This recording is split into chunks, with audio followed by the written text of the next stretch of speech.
Hey, if you want to show your love and support me and the podcast, you can buy my brand new album, All Hail Laughter, on iTunes, Amazon, plus you can support my podcast by going to patreon.com/Tom Rhodes Radio Smart Camp. Please show your love. I would appreciate it.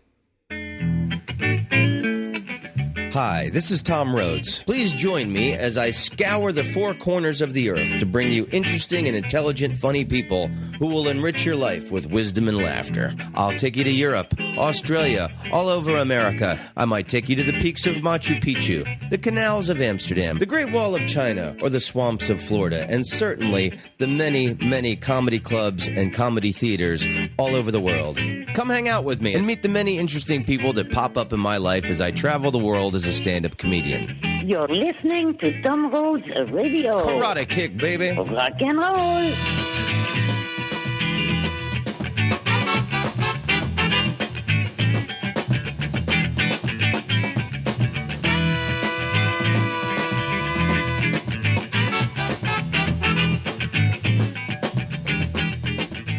Well, hello, and welcome to Tom Rhodes Radio, Smart Camp, the podcast where we're going to learn some shit, and I'm going to enrich your life with wisdom and laughter.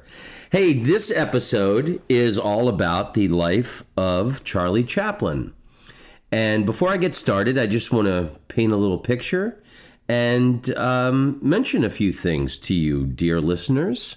I'm coming off of a little bit of a cold right now. Sniffle, sniffle, sniffle. I got offered, I did, a small part in a friend's short film. And I got flown to San Francisco a couple days ago. And I won't say much about it, but it really felt great to act again. And I really enjoyed it. And it was a very professional shoot.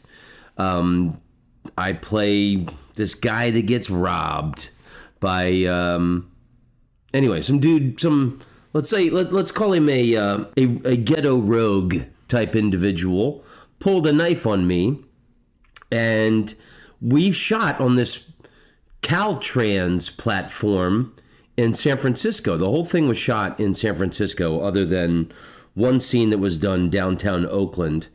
And the last scene was we shot from midnight to 1 a.m. 2 nights ago, and it was outside in San Francisco in the freezing rain, and I had no coat on. So yesterday I woke up with a big nose full of snot and sneezing, and my wonderful, beautiful wife, Ashna, has been nursing me back to health the last couple days with chicken soup. Hooray for Ashna! Do you hear that, Smoochie? Yay, Smooch! I'm praising you. So, I had a lovely Christmas. A few nice things happened. I just want to give a shout out to some of our golden Buddhas. Bobby, I don't know if you're a first-time listener to the podcast, we have Patreon contributors, people that contribute to the podcast. And if you give $20 a month through patreon.com /Tom Rhodes Radio Smart Camp. Is that it, Smoochie? Patreon.com, Tom Rhodes Radio Smart Camp. Yes. Thank you.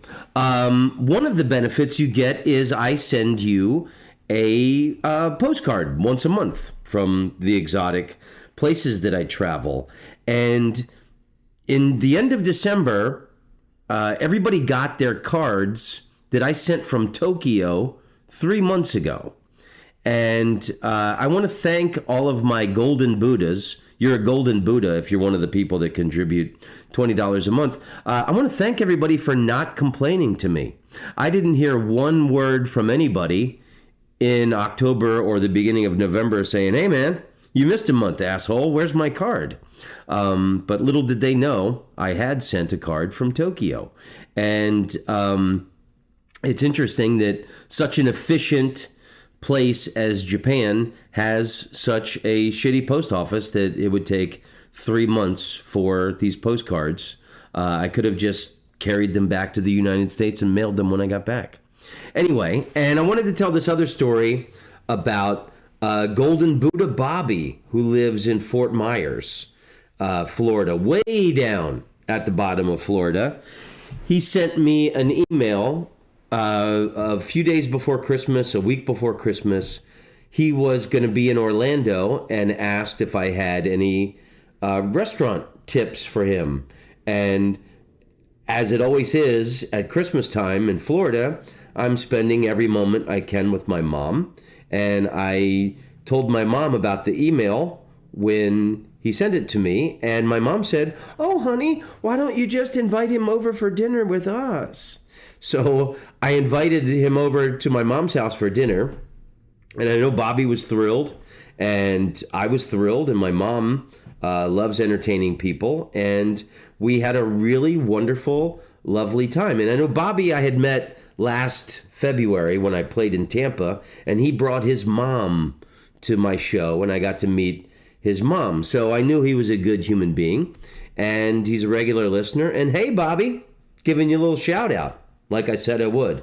And Mark and Tamara, thank you for the extra gift that you sent us right before Christmas.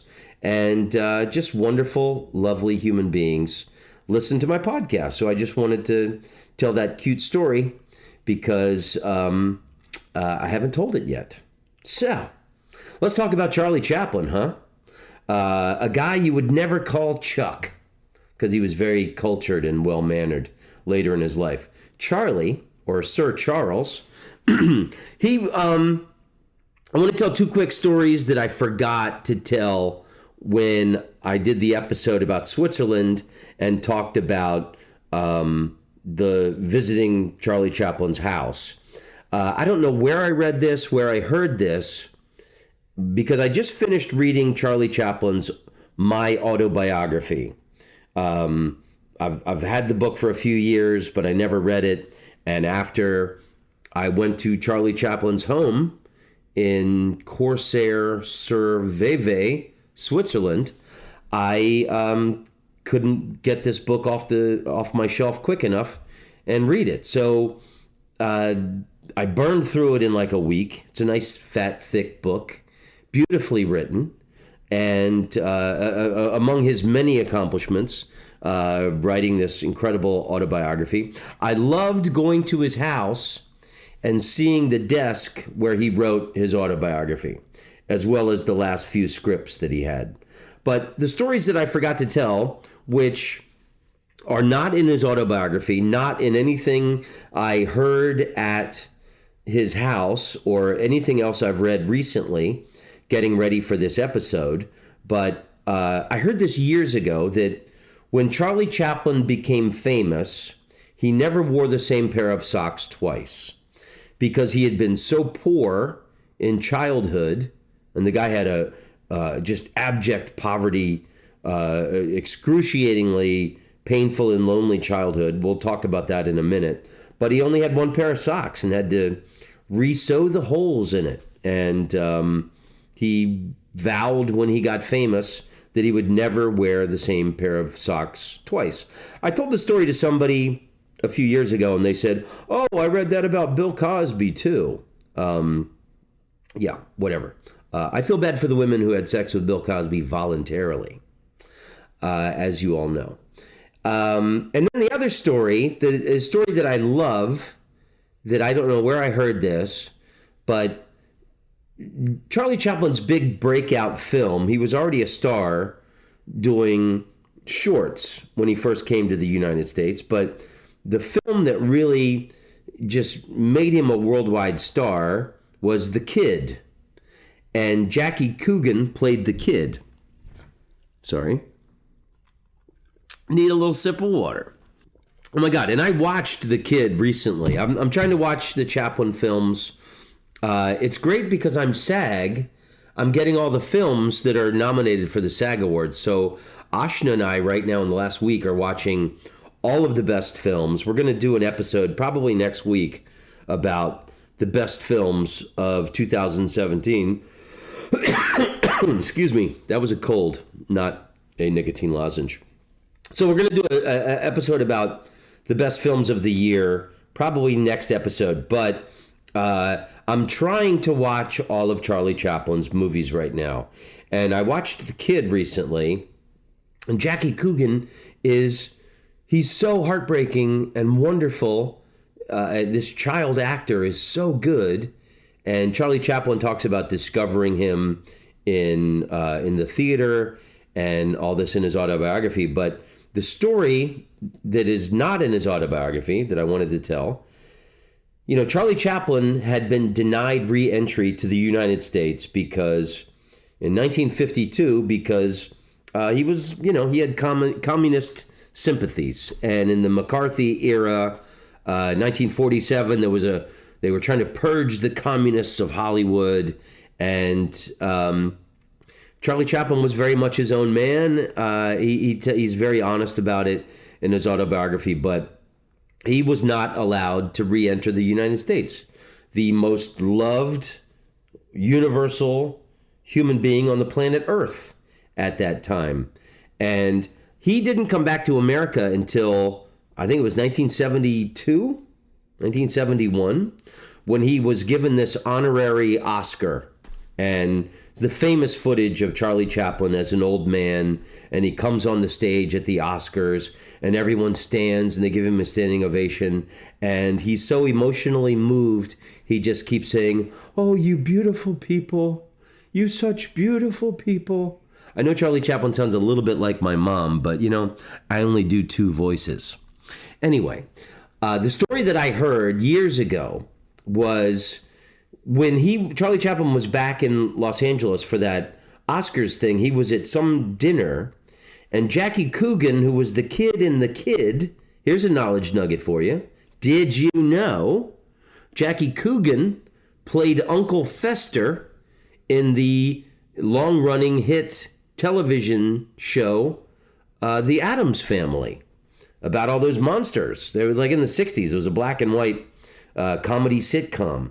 And he was Fat Uncle Fester. Well, that was the adorable little kid, Jackie Coogan, in the film The Kid. So, as the story goes, Charlie Chaplin and his wife Una are having dinner at a big table, and it's Jackie Coogan and his wife. This is after The Addams Family. It's the early 70s. And when Jackie Coogan got up to go to the bathroom, Charlie Chaplin turned to Jackie Coogan's wife and said, "You must never forget that your husband is a genius." Because Charlie Chaplin felt that Jackie Coogan had kind of, launched his career into superstardom the way it had never been done before. Okay. Anyway, those were the stories. So I went to the Charlie Chaplin house, Chaplin's World, on December 7th, 2017. And then I was thrilled on December 12th, 2017, the New York Times ran in their travel section a big piece on the Charlie Chaplin home. Charlie Chaplin at home in Switzerland. And it's this big, long story with photos talking about visiting the Charlie Chaplin home and how wonderful it is. And, so many times I'll read things in travel sections and I'll be like, oh my God, I can't wait to go there one day.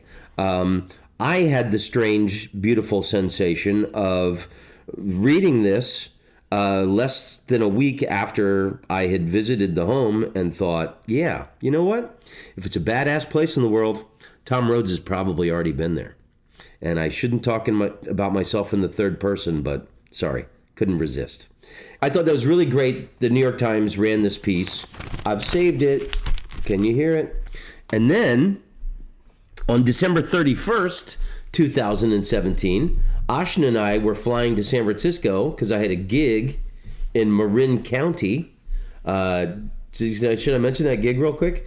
It was a 500-seat theater at the Marin Center, and it was older white liberals sipping wine. Couldn't have been an easier audience.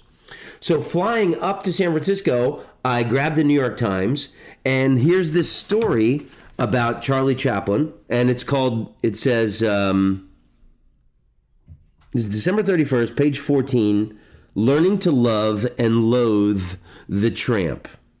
The New York Times runs this story. It's about these Syrian refugee women and Iraq and Afghanistan refugee women who are living in a refugee camp center outside of Athens, Greece, and there's a film club, and they're showing them the Charlie Chaplin movies, and they love the Charlie Chaplin movies until they find out about his life. Okay, I want to read you a little bit from this article. Maybe it shouldn't have been a surprise that the refugee women in our film club would fall in love with Charlie Chaplin's silent movies. Beyond transcending language barriers, the films made it easy for them to relate to the characters on screen.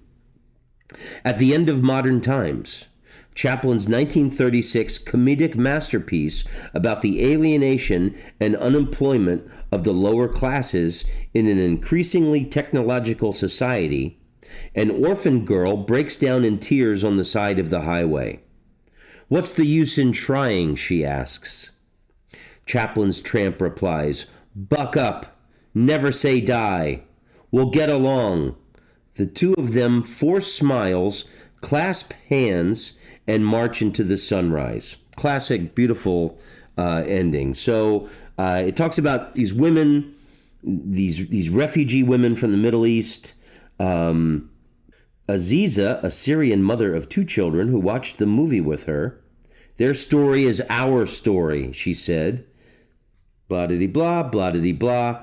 "I was afraid that Chaplin's old black and white silence would be more boring than inspiring.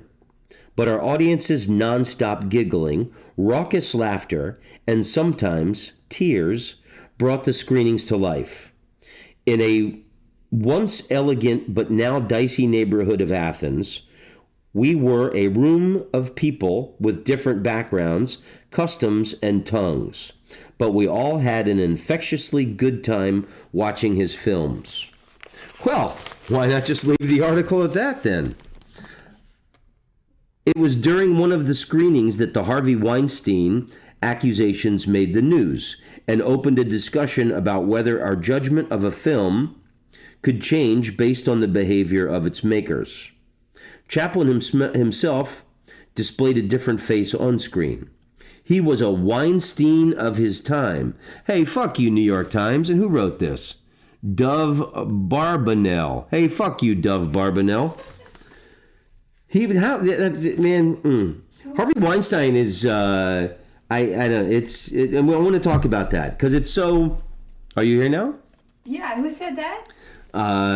Dov Barbanel, the guy. And he called Charlie Chaplin the Harvey Weinstein of his day, which, you know, he was bigger than Harvey Weinstein was not, I mean, he's the money behind the movies, but Charlie Chaplin was the Michael Jackson of his day, if you can imagine that kind of fame. And yes, he was with several teenage women that he put into his films. The guy was married 4 times. But the last teenage girl that he married, he was with for 45 years, and they had 8 children together. The guy kind of evolved. I mean, imagine being like one of the richest, most famous human beings on the planet, and you could have whoever you wanted. I'm sure, like in his autobiography, he never even mentions his second wife.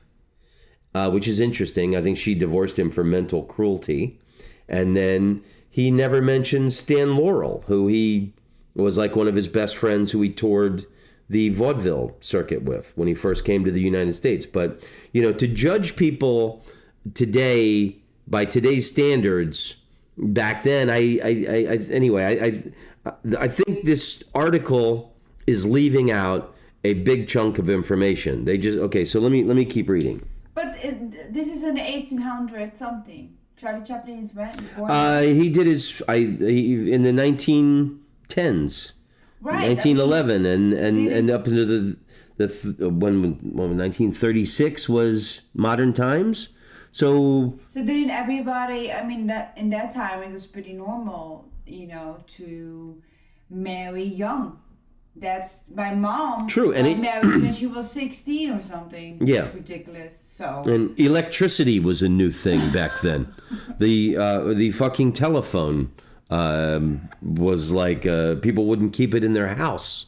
They thought it was a dangerous appliance. So for the guy saying he was a Weinstein of his time is not correct. Dove is a ubiquitous name. This could be a woman. I don't know who wrote. I don't know what the person who wrote it. But yeah, no, I just think that's a really fucked up thing to say. I think yes, he was probably an asshole to people. Let me keep reading. Okay, bye. Thanks, babe.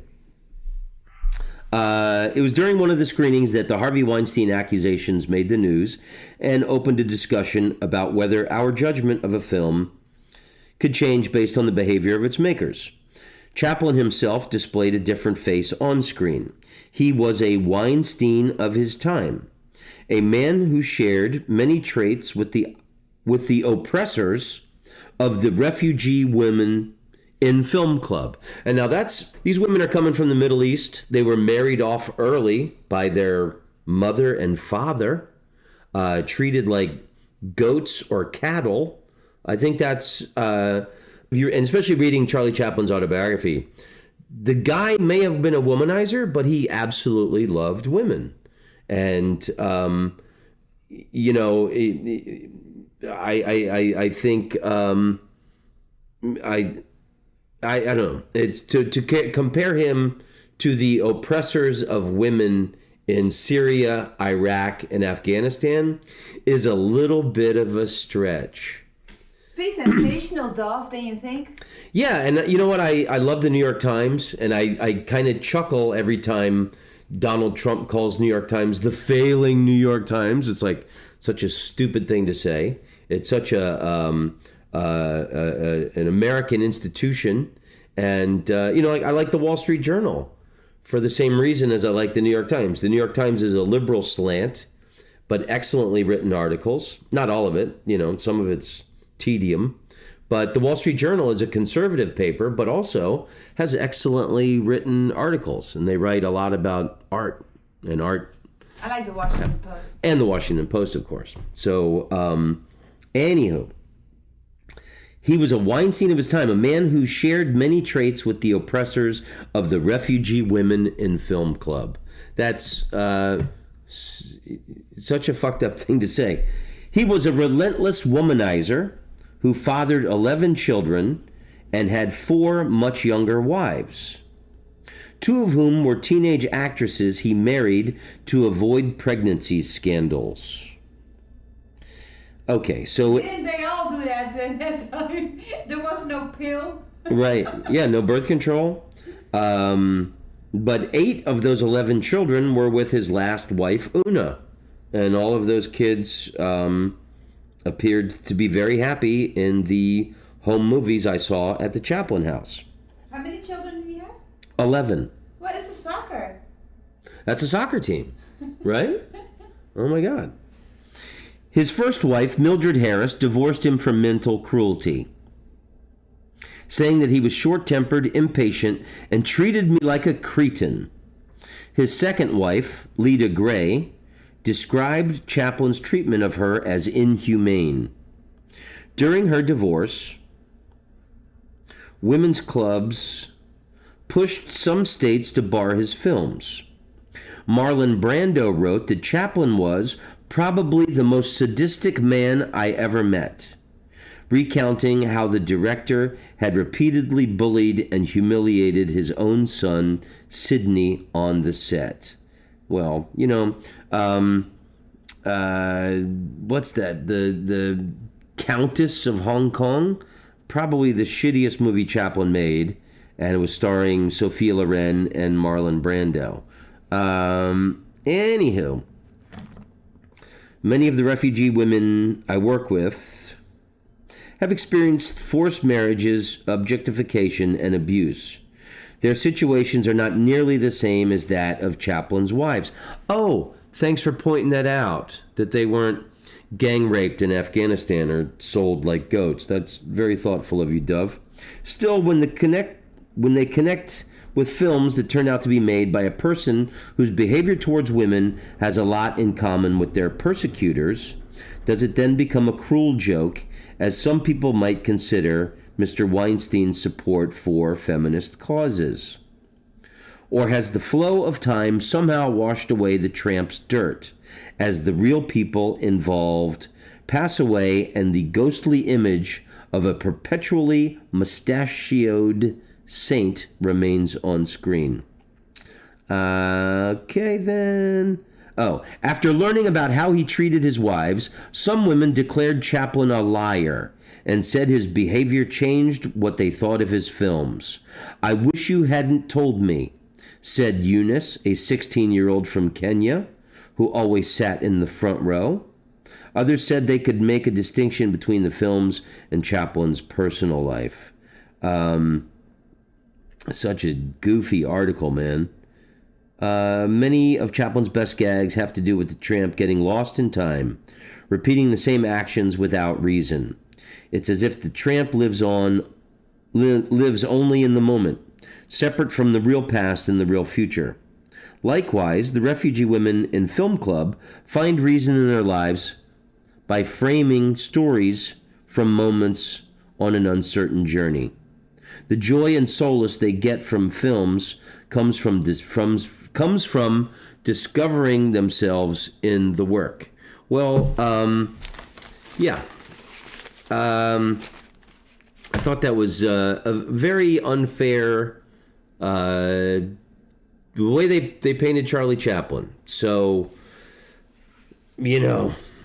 I'm sure he did treat his first wives badly, but still a stretch to compare that to what Syrian refugees have been through. Okay, so I'm holding in my hand now my autobiography by Charlie Chaplin. I am going to read to you some of the highlights, a lot of the highlights that I made in this book, and tell you about Charlie Chaplin's life. So, a couple things from the introduction.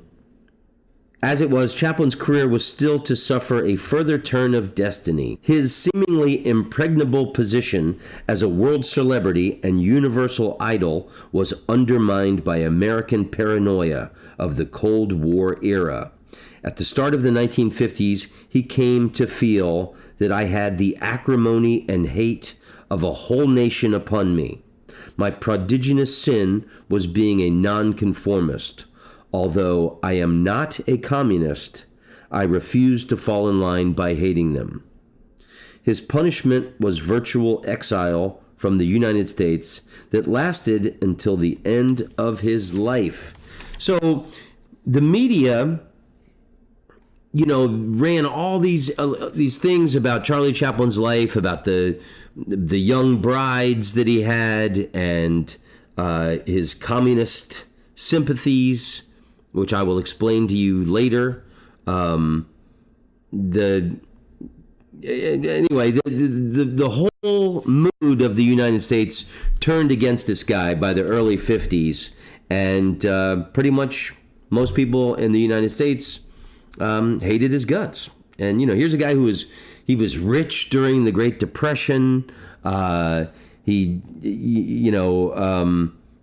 I guess there was a lot of reasons to resent this guy, but his childhood was just the worst childhood you could imagine. He grew up in London, South London, and his mother and father were both actors, and his father was an alcoholic, left his mother when he was very young. He was like 4 or 5 years old. He had an older brother, Sidney, and then when Charlie Chaplin's 10 years old, and his mother was also an actress on the English music hall circuit, and she lost her voice and couldn't perform anymore. And she went batshit crazy and was thrown into an insane asylum when he was 10 years old.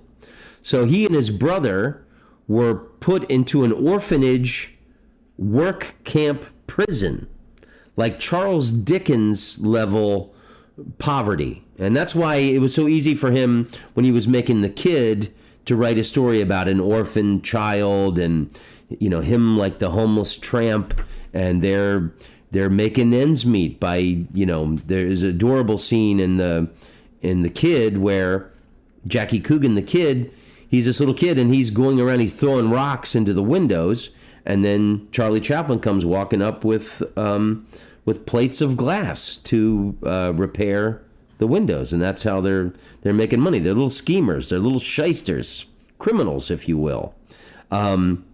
So that movie was so heartbreakingly beautiful because so much of Charlie Chaplin's impoverished youth he could put into it, but just, he sees his mom go crazy. She's put into an insane asylum with padded walls, and him and his brother had to work and living in squalor and unloved, no parent there for them.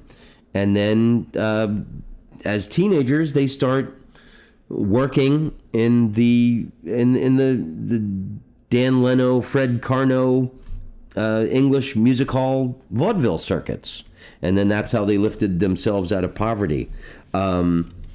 This is I Am What I Am, an individual, unique and different, with a lineal history of ancestral promptings and urgings, a history of dreams, desires, and of special experiences, of all of which I am the sum total. All right, so let me read to you what I highlighted. Okay, so this is so his mom becomes this like huge Jesus freak. She's got nothing else. She's broke, she's poor, and it kind of, I guess, maybe helped her because she got out of the insane asylum, and then a few years later she had another breakdown and had to be put back.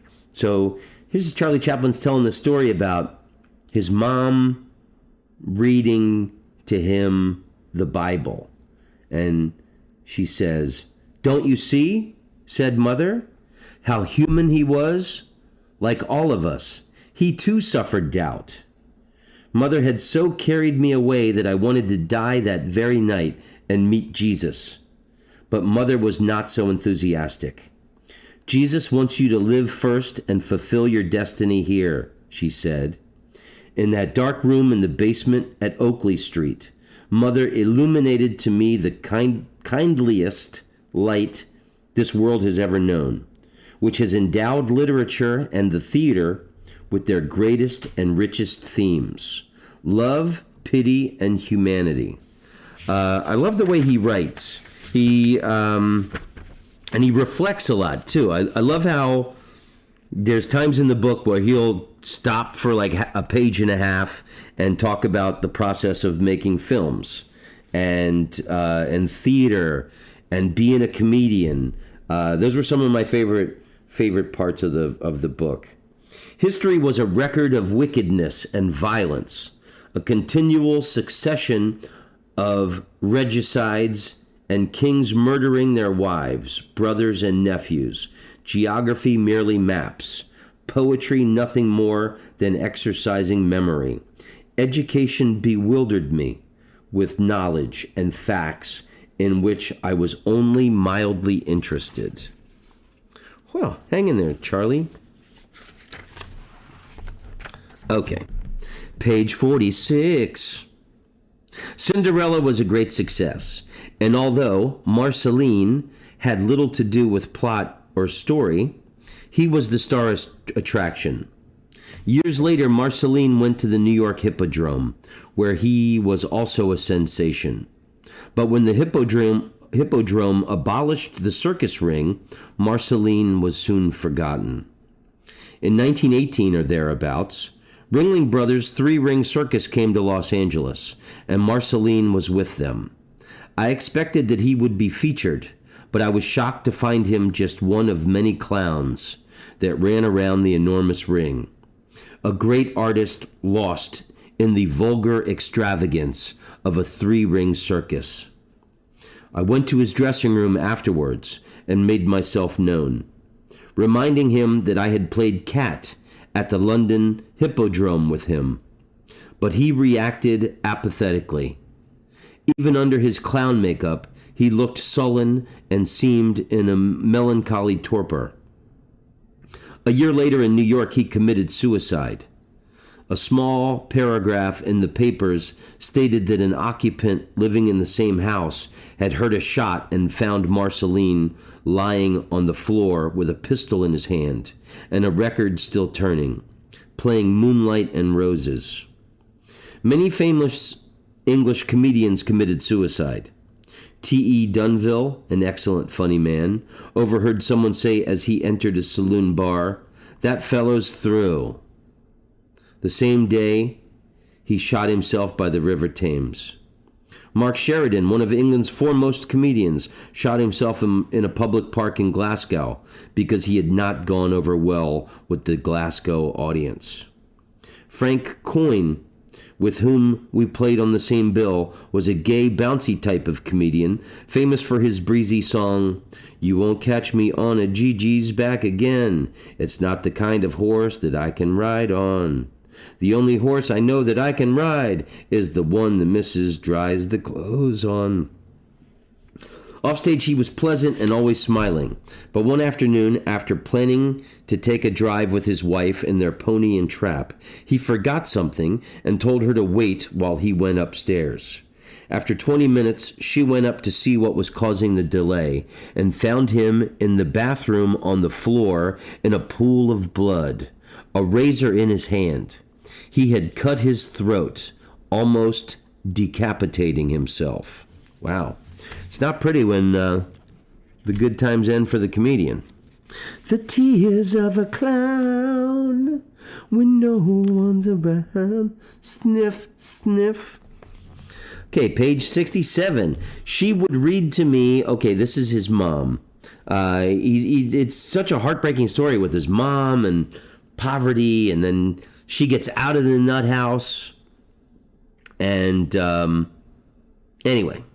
When he and his brother Sidney first started making money, they got an apartment, and she's living there, and they're trying to keep her cheerful. She would read to me, or we would sit together at the window, and she would amuse me by making remarks about the pedestrians as they passed by. She would invent stories about them. If it were a young man with a breezy, bobbing gait, she would say, "There goes Mr. Hoppinscotch. He's on his way to place a bet. If he's lucky today, he's going to buy a second-hand tandem for him and his girl." Then a man would pass slowly, moping along. He's going home to have stew and parsnips for dinner, which he hates. Then someone with an air of superiority would walk by. Now there's a refined young man, but at that moment he's worried about the hole in the seat of his pants. Then another with a fast gait would streak past. That gentleman has just taken Enos. And so she would go on, sending me into gales of laughter. I love this story because in Oviedo, Florida, when my mom would take my sister and I to the bank, Oviedo Citizens Bank. I think it's got a different name now. It might just be Citizens Bank. I remember, my mom's waiting in line at the bank, and my sister and I would sit on the padded stools or padded, couch, whatever thing. And Oviedo was a real country, small, charming citrus village back then. And I used to crack my sister up by whenever people would walk into the bank, like it would be some farmer in dirty overalls, I'd say, "Oh my, look at this hayseed," and I would make fun of them, and we would talk about everyone in line at the bank, everyone who's walking in the door, and the tellers, and I would make these scenarios about their lives, and my sister would just be laughing her ass off. So I love this story about Charlie Chaplin as a kid sitting with his mom. They're broke. They've got no money. And his mom made him laugh by making fun of all the passersby and imagining what their life be like. So hopefully I'm not thrown into a nut house. like Charlie Chaplin's mom. Anyway, I thought it was a cute story, and I could relate to it, and I thought you would enjoy hearing it. I'm so sorry. Okay, oh shit. Oh, he says this to his mom. This is fucked up. Because she's all crazy and shit. If you were all dressed up and made yourself attractive as you used to be, you don't make any effort at all. All you do is sit around this filthy room and look awful. Poor mother, how I regret those words. I never realized that she was weak from malnutrition. Yet the next day, by some superhuman effort, she had tidied up the room. There's another story about when she gets out of the nut house, she says something to him, and she says something like, I don't think I highlighted it. She said, oh yeah, I did highlight the motherfucker. Of course. Okay.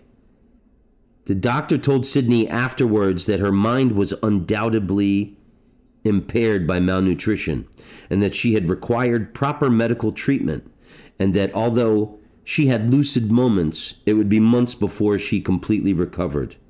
But for days, I was haunted by her remark, if only you had given me a cup of tea, I would have been all right.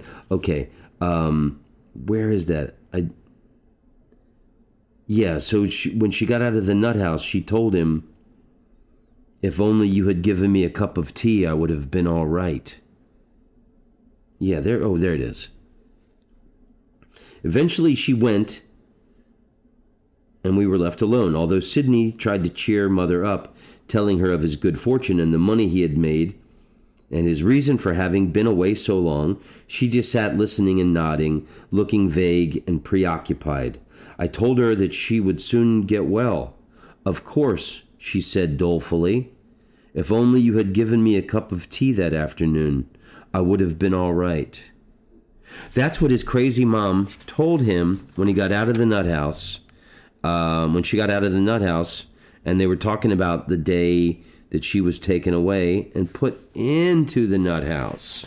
So I'm still reminded of that New York Times article, man, that I think had these women really been taught the life of Charlie Chaplin, they would really identify with how fucked up and impoverished and lonely and unfair it was for him. Anyway. Okay. Here we go. Since Mother's illness, wrote Sydney. Okay, so Sydney goes on the road. And Sydney was the first one to break into the entertainment business, his older brother. And so Charlie hadn't written him in a few months. So Sydney wrote him a letter from the road and said, since Mother's illness, wrote Sydney, all we have in the world is each other. So you must write regularly and let me know that I have a brother. His letter was so moving that I replied immediately. Now I saw Sydney in another light. His letter cemented a brotherly love that has lasted throughout my life. And they were close their whole life. And okay.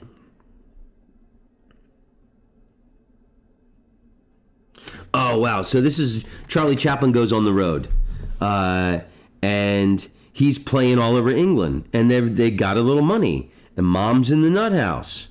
And, well, I think she's living in the apartment that they had in London now. So this is a great story about Charlie Chaplin starting out on the road. And he's making very little money as an entertainer. So they would stay in boarding houses. Different people, I guess it was the Airbnb of its day, where people who had homes would rent out a room to travelers or showbiz people or whoever, and it was like a boarding house. And I always loved that expression when you reach across a table across somebody and you say, "Excuse my boarding house reach." Always gives me a tickle, because that's like people with no class, you know? Instead of saying, "Hey, could you pass me the mashed potatoes?" they just reach across it themselves. So Charlie Chaplin tells this story about he's starting to work for I guess Fred Carnot, and he's doing these road shows around England, and he's got to stay in boarding houses. So he's staying in Wales. Where should I pick this up? The landlady, a tall, handsome, middle-aged woman, had an aura of tragedy about her. She came in the morning with my breakfast and hardly spoke a word. I noticed that the kitchen door was always shut. Whenever I wanted anything, I had to knock, and the door opened only a few inches. The second night, while I was having my supper, her husband came in, a man about the same age as his wife. He had been to the theater that evening and had enjoyed the play. He stood a while conversing, holding a lighted candle, ready for bed. He came to a pause and seemed to think of what he wanted to say. "Listen, I've got something that might fit your kind of business. Ever seen a human frog? Here, hold the candle, and I'll take the lamp." He led the way into the kitchen and rested the lamp on the dresser, which had a curtain strung across the bottom of it in place of cupboard boards. "Hey, Gilbert, come on out of there," he said, parting the curtains. A half man with no legs, an oversized blonde flat-shaped head, a sickening white face, a sunken nose, a large mouth, and powerful muscular shoulders and arms crawled from underneath the dresser. He wore flannel underwear with the legs of the garment cut off to the thighs, from which 10 thick, stubby toes stuck out. The grisly creature could have been 20 or 40. He looked up and grinned, showing a set of yellow, widely spaced teeth. "Hey, Gilbert, jump," said the father, and the wretched man lowered himself slowly, then shot up by the arms almost to the height of my head. How do you think he'd fit in with a circus? The human frog! I was so horrified I could hardly answer. However, I suggested the names of several circuses that he might write to. He insisted on the wretched creature going through further tricks, hopping, climbing, and standing on his hands on the arms of a rocking chair. When at last he had finished, I pretended to be most enthusiastic and complimented him on his tricks. "Good night, Gilbert," I said before leaving. And in a hollow voice and tongue-tied, the poor fellow answered, "Good night." Several times during the night I woke up and tried my locked door. The next morning the landlady seemed pleasant and communicative. "I understand you saw Gilbert last night," she said. "Of course, he only sleeps under the dresser when we take in people from the theater." Then the awful thought came to me that I had been sleeping in Gilbert's bed. "Yes," I answered, and talked with measured enthusiasm of the possibilities of his joining a circus. She nodded. "We have often thought of it." My enthusiasm, or whatever it was, seemed to please the landlady, and before leaving I went into the kitchen to say goodbye to Gilbert. With an effort to be casual, I shook his large, calloused hands, and he gently shook mine. Wow. I've seen some fucked up shit on the road, but I never saw a human frog. Okay, then. Page 93. I had arrived at that difficult and unattractive age of adolescence, conforming to the teenage emotional pattern. I was a worshiper of the foolhardy and the melodramatic, a dreamer and a moper, raging at life and loving it. A mind in the chrysalis? How do you say that word, Smoochie? Chrysalis? Chrysalis? Fuck. Chrysalis? Chryssalis. Chrysalis? Okay, let's go with that. What does it mean? Fuck if I know. I got a dictionary right here. This is called Tom Rhodes Radio Smart Cam. Let's look it up. Good thing I have a dictionary. Well, okay. Smart Cam is old school. It's just a big... There it is. Boom. Chrysalis. Can I see it? The hard... Are you good? You put it in the Webster's how to say it? The hard-shelled pupa of a moth or butterfly. An object pupa. It's right above chrysanthemum. Chrysanthemum. Is it so? It's a mouth of a butterfly. Yeah, hit the... How do you say it? Chrysalis. Chrysalis. Okay. Well, chrysalis, the hard-shelled pupa of a moth or butterfly. Well, what does your definition say on the... What does it say? What is pupa? What is pupa? Pupa. Pupa. The fuck is a pupa? Pupa. An immediate and intermediate, usually... What? Okay, well. How do you say it again? Chrysalis. Chrysalis. Okay, let's go back. So what is the sentence? I had arrived at that difficult and unattractive age of adolescence, conforming to the teenage emotional pattern. I was a worshiper of the foolhardy and the melodramatic, a dreamer and a moper, raging at life and loving it, a mind in a chrysalis, yet erupting with sudden bursts of maturity. Oh, so he's like, you know, when a butterfly goes from an insect to a butterfly. Right. I think the chrysalis is the outer layer of it. Okay. So his mind is still Forming. in the forming before it becomes beautiful, right? Thanks, Smoochie. Kiss. In this labyrinth of distorted mirrors, I dallied, my ambition going in spurts. The word art never entered my head or vocabulary. The theater meant a livelihood and nothing more. Through this haze and confusion I lived alone. Whores, sluts, and an occasional drinking bout weaved in and out of this period. But neither wine, women, nor song held my interest for long. I really wanted romance and adventure. Like you. Hey, that's why I like this guy.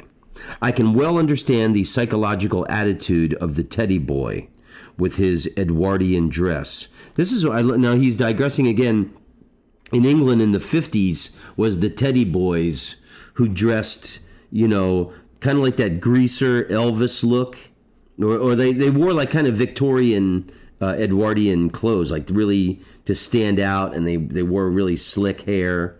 But Who's Edward? King Edward. King Edward. Yeah, it was during the King Edward period. Like how Prince dressed?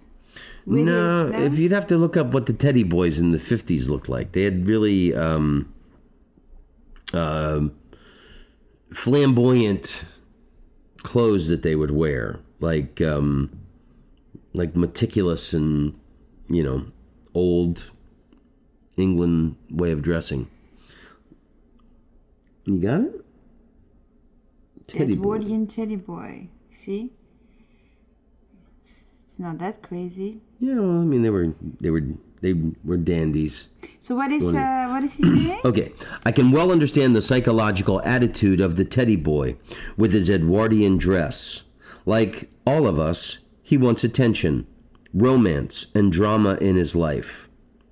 Why should he not indulge in moments of exhibitionism and horseplay, as does the public school boy with his gadding and raging? It is not natural that when he sees the so-called better classes asserting their foppery, he wants to assert his own. He knows that the machine obeys his will, as it does the will of any class, that it requires no special mentality to shift a gear or press a button. In this insensate age, is he not as formidable as any Lancelot, aristocrat, or scholar? His finger as powerful in destroying a city as any Napoleonic army? Is not the teddy boy a phoenix rising from the ashes of a delinquent ruling class. His attitude perhaps motivated by a subconscious feeling that man is only a half-tame animal who has for generations governed others by deceit, cruelty, and violence. But as Bernard Shaw said, I am digressing as a man with a grievance always does. Mm-hmm. Fucking well written. Like this dude. Can I read the next one? Yeah, you want to read the next one? Sure. Well, just a short one, though. Well, there you go. That's the next. Oh, Well, wait. it's a discourse. Can I do that? Who's talking to who? Let's not read that one. Okay, here, hold on. Let's. Oh, there we go. That's better. So Fred Carno had the popular clubs. He had it was the hottest vaudeville English dance hall in London, and So that's he was the boss of it? he was the boss. Yeah. And he's a dickhead? Well, Charlie was the star. Go ahead. Carno could be cynical and cruel to anyone he disliked. Because he liked me, I had never seen that side of him, but he could indeed be most crushing in a vulgar way. During a performance of one of his comedies, if he did not like a comedian, he would stand in the wings and hold his nose and give an audible raspberry. But he did this once too often, and the comedian left the stage and lunged at him. Lunged. Tried to take a swing at him. But that was the last time he resorted to such vulgar measures, and now I stood confronting him about a new contract. Nice work, Smoochie. Why did you want to read that out loud? Well, the Fred Carno he'd stand there and heckle the comedians if he didn't like them. Oh, right. And he's the boss. So, like, if you were a comedian and you weren't doing well, he would humiliate you. Until one guy tried to fucking take a swing at him. And launch it. And then he cut it out. You remember the last time I worked for Carol Beer in Paris? He heckled you. He's fucking heckling me during the show. And I was like, I'm going to find a new place to play in Paris. Yeah, it was really fucked up. Anyway. But he heckled you from the audience. And Carno heckled the people from the side of the stage. Well, he was in the audience as well. Oh, was he? Yeah. Fred Carno had this touring company goes to the United States. So now he's starting to tour the vaudeville circuit in the United States. And he played everywhere in America. Mining camps in Montana and all over, the Midwest and the Northwest and Sounds like you. Yeah. Also, he really worked his ass off. Maybe I won't go be put in an insane asylum. Maybe I'll have a house in Switzerland. Whatever. You got an eyelash on your cheek, and in France, they say that's 7 years good luck. Okay, so he's talking about arriving in the United States. This is really nice. He's talking about New York City. I was alien to this slick tempo. In New York, even the owner of the smallest enterprise acts with alacrity. The shoe black flips his polishing rag with alacrity. The bartender serves a beer with alacrity, sliding it up to you along the polished surface of the bar. The soda clerk, when serving an egg malted milk, performs like a hopped-up juggler. In a fury of speed, he snatches up a glass, attacking everything he puts into it.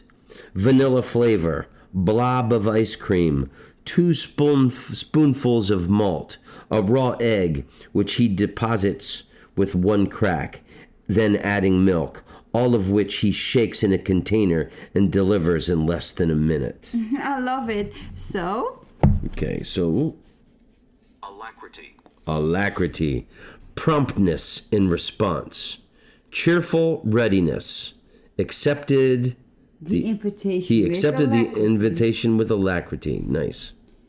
Alacrity. Let's give it to me again. Alacrity. Promptness in response. Cheerful readiness. Well, all right. Okay. Page 123. Can I do that one? You want to do this one? Sure. The American is an optimist. What are you doing? This is a good one. Okay. The American is an optimist, preoccupied with hustling dreams an indefatigable trier. All right, let me read this one. I love you, Smoocher. The American is an optimist, preoccupied with hustling dreams, an indefatigable trier. He hopes to make a quick killing, hit the jackpot, get out from under, sell out, make the dough and run, get into another racket. Yet this immoderate attitude began to brighten my spirit. Paradoxically enough, as a result of our failure, I began to feel light and unhampered. There were many other opportunities in America. Why should I stick to show business? I was not dedicated to art. Get into another racket. I began to regain confidence. Whatever happened, I was determined to stay in America. Okay. So, all right. I love it. He talks about America and how he... Yeah, back then it's the, He was the Alexis de Tocqueville of the time. Yeah. That's a better comparison. Like Dove would say, the Weinstein of his time. Yeah. What? Alexis Tocqueville? The Alexis de Tocqueville. De Tocqueville. He was a lawyer and he made a trip to America and he wrote this report about America. Yeah. And I just think it's very brilliant. Yeah, and this is brilliant. So Chaplin's describing, wait till you hear when he talks about the, in Butte, Montana, which is coming up here shortly. So like, this is like the 1910s and, he's, all he knows is England and had the impoverished childhood in London. And now he's in America and he's traveling all around and, he's playing clubs and, okay, here you go. In 1910, Chicago was attractive in its ugliness. I love that. Grim and begrimed. A city that still had the spirit of frontier days. A thriving, heroic metropolis of smoke and steel. As Carl Sandburg says... Chi-town. As Carl Sandburg says, the vast... flat plains approaching it are, I imagine, similar to the Russian steppes. It had a fierce pioneer gaiety that enlivened the senses, yet underlying it throbbed masculine loneliness. Counteracting this somatic ailment was a national distraction known as the burlesque show, consisting of a coterie of rough and tumble comedians supported by 20 or more chorus girls. Some were pretty, others shop-worn. Some of the comedians were funny. Most of the shows were smutty harem comedies, coarse and cynical affairs. The atmosphere was He-Man, charged with profane sex antagonisms, which, paradoxically, insulated the audience from any normal sex desire. Their reaction was to snivel at it. Chicago was full of these shows. One called Watson's Beef Trust had 20 enormously fat, middle-aged women displaying themselves in tights. Their combined weight went into tons, so it was advertised. Their photographs outside the theater showing them posing coyly were sad and depressing. Wow. Okay, so here's the thing about Butte, Montana.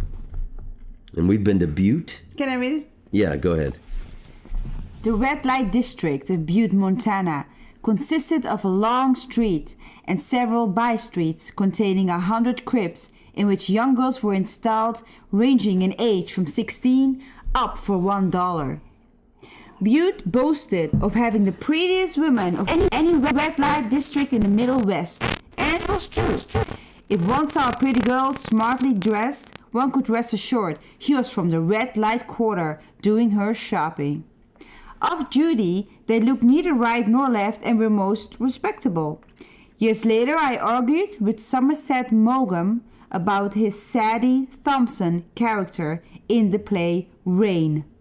Jean Eagles dressed her rather grotesquely, as I remember, with spring-side boots. I told him that no harlot in Butte, Montana could make money if she dressed like that. Wow. I love that, the guy, he knows Chicago. He knows what's Butte. happening. He knows Butte. He saw a human frog in Wales. He did his... Because, you just assume that Charlie Chaplin shot to stardom, but, he really did work his ass off in the club circuit. Did you already read the story that how he felt about Hollywood? No, we haven't even got to Hollywood yet. That was great. No, we haven't got to Hollywood yet. This enthusiasm was new to me. In San Francisco, one felt the spirit of optimism and enterprise. Los Angeles, on the other hand, was an ugly city, hot and oppressive, and the people looked sallow and anemic. It was a much warmer climate, but had not the freshness of San Francisco. Nature has endowed the north of California with resources that will endure and flourish when Hollywood has disappeared into the prehistoric tar pits of Wilshire Boulevard. Wow. Well, that's pessimistic because he underestimated the power of imagination. Yeah. Because this city is full of imagination. I like that part. And the city of San Francisco now is... Now San Francisco is seen as spirit kind of a money-loving place with all the tech industry people. I don't know. It's all of the United States and the world are money-loving whores. So... But I digress. As a man with a grievance often does. I like that line from Bernard Shaw. There is a fraternity of those who passionately want to know. I was one of them, but my motives were not so pure. I wanted to know, not for the love of knowledge, but as a defense against the world's contempt for the ignorant. So when I had time, I browsed around the second-hand bookstores. That's funny, because now I think I've seen this in old notebooks where I say smart is the new stupid. It's not cool to know anything anymore. And that the United States has done an amazing thing now is that they've created a slave race of people who know absolutely nothing and are so dogmatic in their beliefs of one-sided politics, and they can't be reasoned with, and whatever. It's the worker bees making the bullshit in the capitalistic... Okay, whatever. Okay, so now he is... So then he starts working for the Keystone Company. He gets a contract. Somebody had seen him in New York playing a drunk in the Carno touring show called A Night in a English Music Hall. And so now silent movies are beginning, and one of the most popular ones is the Keystone Company. And we all know the Keystone Cops, these fumbling cops, and there would always be like, they're always, hapless boob cops, and that's like a lexicon of the English language now to say the Keystone Cops. But so Charlie Chaplin starts working for the Keystone Company, and here he describes when he finds his iconic bowler hat and cane and the baggy pants, his tramp character. So then I think he finishes with the Keystone Company, and then he started making movies for Mack Sennett, or Mack Sennett ran Keystone. Not sure. Anyway, because he was with a few different companies before he went on to make his own movies. But the day I finished with Learman, Sennett returned from location. Ford Sterling was on one set. Arbuckle, Fatty Arbuckle, on another. The whole stage was crowded with 3 companies at work. I was in my street clothes and had nothing to do, so I stood where Sennett could see me. He was standing with Mabel, looking into a hotel lobby set, biting the end of a cigar. "We need some gags here," he said, then turned to me. "Put on a comedy makeup. Anything will do." I had no idea what makeup to put on. I did not like my getup as the press reporter. However, on the way to the wardrobe, I thought I would dress in baggy pants, big shoes, a cane, and a derby hat. I wanted everything a contradiction. The pants baggy, the coat tight, the hat small, and the shoes large. I was undecided whether to look old or young, but remembering Sennett had expected me to be a much older man, I added a small mustache, which I reasoned would add age without hiding my expression. I had no idea of the character, but the moment I was dressed, the clothes and the makeup made me feel the person he was. I began to know him, and by the time I walked onto the stage, he was fully born. When I confronted Sennett, I assumed the character and strutted about, swinging my cane and parading before him. Gags and comedy ideas went racing through my mind. The secret of Max Sennett's success was his enthusiasm. He was a great audience and laughed genuinely at what he thought funny. He stood and giggled until his body began to shake. This encouraged me, and I began to explain the character. "You know, this fellow, this is many-sided, a tramp, a gentleman, a poet, a dreamer, a lonely fellow, always hopeful of romance and adventure. He would have you believe he is a scientist, a musician, a duke, a polo player. However, he is not above picking up cigarette butts or robbing a baby of its candy. And of course, if the occasion warrants it, he will kick a lady in the rear, but only in extreme anger." Okay, so now he's got the tramp character, and he's making all these silent movies. Now when I saw my films with an audience, their reaction was different. The stir and excitement at the announcement of a Keystone comedy, those joyful little screams that my first appearance evoked, even before I had done anything, were most gratifying. I was a great favorite with the audience. If I could just continue this way of life, I could be satisfied. With my bonus, I was making $200 a week. Since I was engrossed in work, I had little time for the Alexandria Bar or my sarcastic friend, Elmer Ellsworth. I met him, however, weeks later on the street. "Say, listen," said he. "I've been seeing your pictures lately, and by God, you're good. You have a quality entirely different from all the rest. And I'm not kidding. You're funny. Why the hell didn't you say so in the first place?" Of course, we became very good friends after that. Everybody loves a complimentary friend.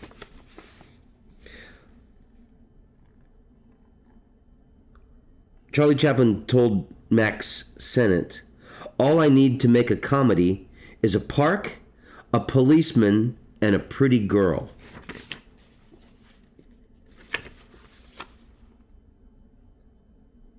Spohr hopped a train to Los Angeles and, as an extra inducement, made an agreement to give me a $10,000 bonus with each picture.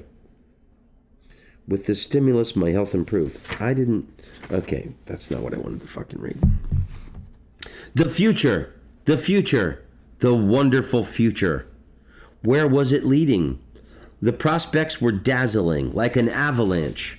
Money and success came with increasing momentum. It was all bewildering, frightening, but wonderful.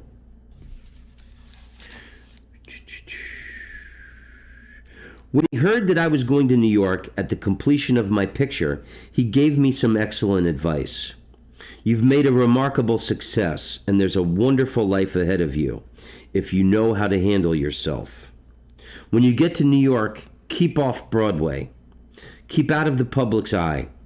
The mistake with many successful actors is that they want to be seen and admired. It only destroys the illusion. His voice was deep and resonant.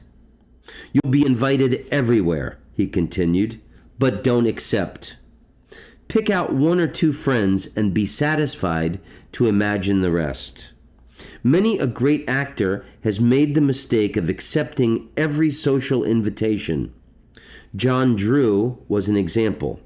He was a great favorite with society and went to all of their houses, but they would not go to his theater. They had him in their drawing rooms. You've captivated the world, and you can continue doing so if you stand outside of it, he said wistfully. So the fucking guy, John Drew, is going to all these society people's living rooms, and they figured he had the fucking guy in the house. I guess it was go to the theater. Okay, so now things are taking off for Charlie Chaplin, and this is the earliest incarnation of Hollywood, and his best friend is Douglas Fairbanks. Some people are too young. I'm too young to remember Douglas Fairbanks Jr. This is Douglas Fairbanks, his father, who was Charlie Chaplin's best friend. And Charlie Chaplin, Douglas Fairbanks, and Mary Pickford were all huge silent film stars, and they felt that they weren't getting a fair shake from the film companies, and went and started their own film production studio called United Artists. And that's where United Artists came from. Here's a little side note for you. Ashna, I know you know this story. What? The story when my sitcom took off, or was being made on NBC, William Morris was my agency. And I went to the William Morris agency in New York, and I swear to God, at the William Morris offices, on the top floor, there was this round glassed-in room, and there was this big, massive old book on a pedestal. And William Morris was also, he was a talent agent at the beginning of all this, when Charlie Chaplin was a theater act. And I call it the big book of show business. But the guy, my William Morris agent, James Dixon, showed me, on the first page was Charlie Chaplin. And then a couple pages in was Babe Ruth. And then you look into the pages, and I remember like it was either on the same page as me or the page before was Mike Tyson. I thought maybe he was like 2 or 3 pages before me. But I remember my William Morris agent handed me this pen to sign this book, and it was like, I've been baptized into show business. And I'll never forget that Charlie Chaplin was on that first page of that book that he had signed. And then also the funny story about that book was there was whiteout smudges in it. And James Dixon told us the story about there was an assistant at William Morris who was leaving the company, and as a fuck you to the company, had wrote all of these fake names in it, like Bobby Big Dick and Benny Lipschitz and, whatever. And that's why there was whiteout splotches. I saw James Dixon a few years ago, and he said that that book is somehow at the University of Texas in Austin now. A bunch of showbiz artifacts from William Morris had been sent there. Anyway. Did your ex-girlfriend also sign it? Yes, my ex-girlfriend also signed it, although she had done nothing to warrant getting in that book. She just happened to be with me that day. But that's bullshit. If it's that holy, why would their girlfriend sign something? Well, there might have been a few other girlfriends of other people. Well, I hope she got a white out. Thanks, Smoochie. Okay, so Douglas Fairbanks is his best friend, and Robin Hood was one of Douglas Fairbanks's big successes. This is the silent movie era. So he's talking about Douglas Fairbanks when he says he built a 10-acre set for Robin Hood, a castle with enormous ramparts and drawbridges, far bigger than any castle that ever existed. With great pride, Douglas showed me the huge drawbridge. Magnificent, I said. What a wonderful opening for one of my comedies. The drawbridge comes down, and I put out the cat and take in the milk. Douglas was the only man who could ever get me on a horse, in spite of my complaints that the world over-sentimentalized the beast, and that it was mean and cantankerous with the mind of a half-wit. Ooh, okay. We just upset the PETA people. Chaplin wasn't that crazy about horses. I love horses, if anyone's wondering. I really do. My dad taught me you should always feed a horse carrots before you ride it, because then you've made friends with it. Anyway, thanks, Dad. It's a good trick. So if you're going to ride horses, even rented horses, stop at the store and pick up some fucking carrots. Makes a big difference on your ride. Okay. I love horses. However, life is another word for conflict, which gives us little surcease. It is not the problem of love. It is something else. Success was wonderful, but with it grew the strain of trying to keep pace with the inconstant nymph, popularity. Nevertheless, my consolation was in work.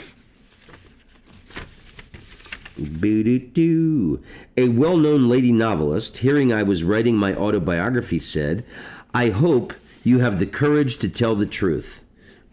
I thought she meant politically, but she was referring to my sex life. I suppose a dissertation on one's libido is expected in an autobiography, although I do not know why. To me, it contributes little to the understanding or revealing of character. Unlike Freud, I do not believe sex is the most important element in the complexity of behavior. Cold, hunger, and the shame of poverty are more likely to affect one's psychology. Like everybody else's, my sex life went in cycles. Sometimes I was potent, other times disappointing, but it was not the all-absorbing interest in my life. I had creative interests which were just as all-absorbing. However, in this book, I do not intend to give a blow-by-blow description of a sex bout. I find them inartistic, clinical, and unpoetic. The circumstances that led up to sex I find more interesting. In the Keystone days, the tramp had been freer and less confined to plot. His brain was seldom active then, only his instincts, which were concerned with the basic essentials, food, warmth, and shelter. But with each succeeding comedy, the tramp was growing more complex. Sentiment was beginning to percolate through the character. This became a problem because he was bound by the limits of slapstick. This may sound pretentious, but slapstick demands a most exacting psychology. The solution came when I thought of the tramp as a sort of Perrault. With this conception, I was freer to express and embellish the comedy with touches of sentiment. But logically, it was difficult to get a beautiful girl interested in a tramp. This has always been a problem in my films. The Gold Rush, the girl's interest in the tramp started by her playing a joke on him, which later moves her to pity, which he mistakes for love. The girl in City Lights is blind. In this relationship, he was romantic and wonderful to her until her sight is restored. My skill in story construction developed, so it restricted my comedy freedom. As a fan who preferred my Keystone comedies to the more recent ones wrote to me, then the public was your slave. No, then the public was your slave. Now you are the public's slave. Wow. He's quoting a fan letter where the fan was criticizing him for adding sentimentality to the tramp characters as the motherfucking career progressed. Interviewers have asked me how I get ideas for pictures, and to this day I am not able to answer satisfactorily. Over the years I have discovered that ideas come through an intense desire for them. Continually desiring, the mind becomes a watchtower on the lookout for incidents that may excite the imagination. Music, a sunset, may give image to an idea. I would say pick a subject that will stimulate you, elaborate it, and involve it. Then, if you can't develop it further, discard it and pick another. Elimination from accumulation is the process of finding what you want. That was nice. Comments on his creative way. Okay, now, chapter 15. Wow. I highly suggest people reading this book. I really, really loved it. At the beginning of the First World War, popular opinion was that it would not last more than 4 months. That the science of modern warfare would take such a ghastly toll of human life that mankind would demand cessation of such barbarism. You know, they always say that in every war, like in the Civil War and World War II. Oh, they'll be home by Christmas. They always think, they always convince young soldiers that wars won't last very long. But we were mistaken. We were caught in an avalanche of mad destruction and brutal slaughter that went on for 4 years. To the bewilderment of humanity, we had started a hemorrhage of world proportion, and we could not stop it. Hundreds of thousands of human beings were fighting and dying, and the people began wanting to know the reason why and how the war started. Explanations were not too clear. Some said it was due to the assassination of an archduke, but this was hardly a reason for such a world conflagration. People needed a more realistic explanation. Then they said it was a war to make the world safe for democracy, though some had less to fight for than others. The casualties were grimly democratic. As millions were mowed down, the word democracy loomed up. Consequently, thrones toppled, republics were formed, and the whole face of Europe was changed. But in 1915, the United States alleged that it was too proud to fight.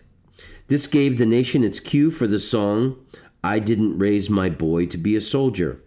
This song went down very well with the public, until the Lusitania went down, which was the cue for a different song, "Over There." Over there, send a word, over there, and many other beguiling ditties. Until the sinking of the Lusitania, the burden of the European war had hardly been felt in California. There were no shortages, nothing was rationed. Garden parties for the Red Cross were organized, and were an excuse for social gatherings. At one gala, a lady donated $20,000 to the Red Cross in order to sit next to me at a very posh dinner. But as time went on, the grim reality of war was brought home to everyone. By 1918, America had already launched 2 Liberty Bond drives, and now Mary Pickford, Douglas Fairbanks, and I were requested to open officially the 3rd Liberty Bond campaign in Washington. He travels the United States on this Liberty Bond thing, getting people, he's using his fame to get people to buy Liberty Bonds that will help support the finances needed for the United States to fight in World War II. So he's going around. Mary Pickford and Douglas Fairbanks, he said, you guys take the north, I'll take the south. So Charlie Chaplin is traveling all over the southern United States, raising money for the American war effort by train. Usually when we arrived at a station, there was an enormous crowd to greet us with the local brass bands playing. But in Augusta, there was no one but Judge Henshaw, dressed in a black pongee coat and an old sun-tanned Panama hat. He was quiet and courteous, and after introducing himself, he drove with Rob and me to the hotel in an old horse-drawn landau. For a while we drove in silence. Suddenly the judge broke in. What I like about your comedy is your knowledge of fundamentals. You know that the most undignified part of a man's anatomy is his arse, and your comedies prove it. When you kick a portly gentleman there, you strip him of all of his dignity. Even the impressiveness of a presidential inauguration would collapse if you came up behind the president and kicked him in the rear. As we drove along in the sunlight, he tilted his head whimsically, soliloquizing to himself, there's no doubt about it. The arse is the seat of self-consciousness. New York was depressing. The ogre of militarism was everywhere. There was no escape from it. America was cast into a matrix of obedience, and every thought was secondary to the religion of war. The false buoyancy of military bands along the gloomy canyon of Madison Avenue was also depressing as I heard them from the 12th story window of my hotel, crawling along on their way to the Battery to embark overseas. Any questions, Smoochie? The American Army, new and fresh when it reached France, wanted immediate action, and against the seasoned advice of the English and the French, who had had 3 years of bloody combat, it plunged into battle with courage and daring, but at the cost of hundreds of thousands of casualties. For weeks the news was depressing. Long lists were printed of the American dead and wounded. Then came a lull, and for months the Americans, like the rest of the Allies, settled down in the trenches to an ennui of mud and blood. Do-do-do-do-do-do. Okay, so now he makes the kid. I hope you're enjoying this. My lawyer was surprised. There's something in the wind, he said, and there was. I had been, okay, he's going through one of his divorces when he makes the kid. I had been having disagreements with First National, it was his film company he's working for, over the kid. It was a 7-reel feature, and they wanted to release it on a basis of 3 two-reel comedies. In this way, they would have only paid me $405,000 for the kid, as it had cost me almost $500,000 besides 18 months' work. I told them I would see hell freeze over first. Lawsuits were threatened. Legally, they had little chance, and they knew it. Therefore, they decided to operate through Mildred. Mildred Harris, his first wife who's divorcing him. Therefore, they decided to operate through Mildred and try to attach the kid. As I had not finished cutting the film, my instinct told me to cut it in another state. So I set out for Salt Lake City with a staff of 2 and over 400,000 feet of film, which consisted of 500 rolls. We stayed at the Salt Lake City Hotel. In one of the bedrooms, we laid out the film, using every piece of furniture, ledges, commodes, and drawers to put the rolls of film on. It being against the law to have anything dangerously inflammable in a hotel, we had to go about it discreetly. Under these circumstances, we continued cutting the picture. We had over 2,000 takes to sort out, And although they were numbered, one would occasionally get lost, and we would be hours searching for it on the bed, under the bed, in the bathroom, until we found it. With such heartbreaking handicaps, and without the proper facilities, by some miracle, we finished the cutting. Wow. It's amazing that he edited the film The Kid in the Salt Lake City Hotel in Salt Lake City, Utah.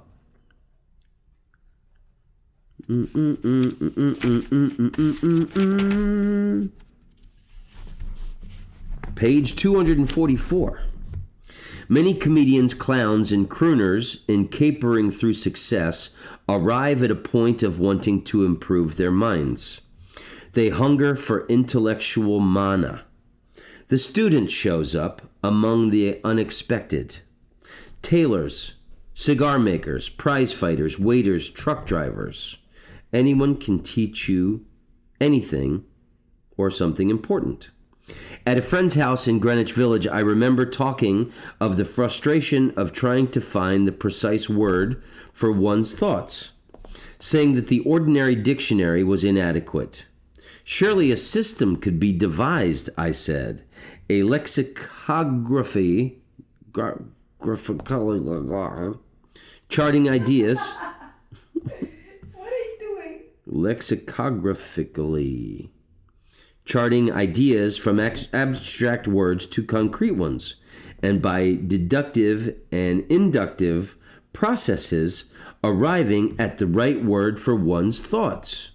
There is such a book, said a Negro truck driver. Roget's Thesaurus, or Roget's, as I've always called it. Imagine, Roget's Thesaurus did not exist at one fucking point. A black truck driver told Charlie Chaplin about the thesaurus. Amazing. A waiter working at the Alexandria Hotel used to quote his Karl Marx and William Blake with every course he served. A comedy acrobat with a Brooklyn dis, dem, and does accent recommended Burton's Anatomy of Melancholy, saying that Shakespeare was influenced by him, and so was Sam Johnson. But you can skip the Latin. With the rest of them, I was intellectually a fellow traveler. Since my vaudeville days, I have done a considerable amount of reading, but not thoroughly. Being a slow reader, I browse. Once I am familiar with the thesis and the style of an author, I invariably lose interest. I have read every word of 5 volumes of Plutarch's Lives, but I found them less edifying than the effort was worth. I read judiciously, some books over and over again. Over the years, I have browsed through Plato, Locke, Kant. Kant was a cunt. Charlie didn't say that. I did. Burton's Anatomy of Melancholy, and in this piecemeal fashion, I have gleaned as much as I have wanted. Yeah, from the philosophers that I've read, Kant was the most boring. Okay, so now he's rolling in dough. He's living in Hollywood, and him and his pals are going fishing out at Catalina Island. Still to this day, I have never been to Catalina Island. If you were a fisherman, Catalina was a paradise. Avalon, its sleepy old village, had 2 small hotels. The fishing was good all year round. If the tuna were running, there was not a boat to be hired. In the early morning, someone would shout, "They're here!" Tuna, weighing from 30 to 300 pounds each, would be thrashing and splashing about as far as the eye could see. The sleepy hotel was a sudden hum of excitement. There was hardly time for dressing, and if you were one of the lucky ones who had ordered a boat in advance, you stumbled into it, still buttoning up your pants. Oh my god, we just got a golden Buddha. We just got a golden Buddha? Yeah. What's their name? While we're... I'm not gonna say it. Really? Because we got it while I'm recording this episode. Only the first name. Well, what's the first name? Kristen. Oh, it's Kristen. Kristen. Oh, wow. Hey, thanks, Kristen. Sometime, as we're talking about Charlie Chaplin and tuna fishing. Thanks, Kristen. Sometimes, see what a mom and pop outfit we're in? I'm sure some comedians do their podcasts in studios. I'm doing it in my living room, at my dining table, as my wife sits on our lounge chair. Working. On my book. Great. Smoochie's working on a book. Sometimes we fished for tuna with a kite. Listen to this.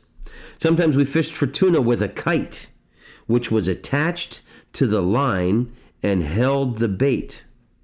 So the kite would lift the tuna out of the air. You catching this, Smoochie? A flying fish flapping on the surface of the water. This type of fishing was exciting, for you could see the tuna strike, making a whirl of foam around the bait, then run with it for a couple of 100 feet more. Wow. Boo-doo-doo-doo-doo.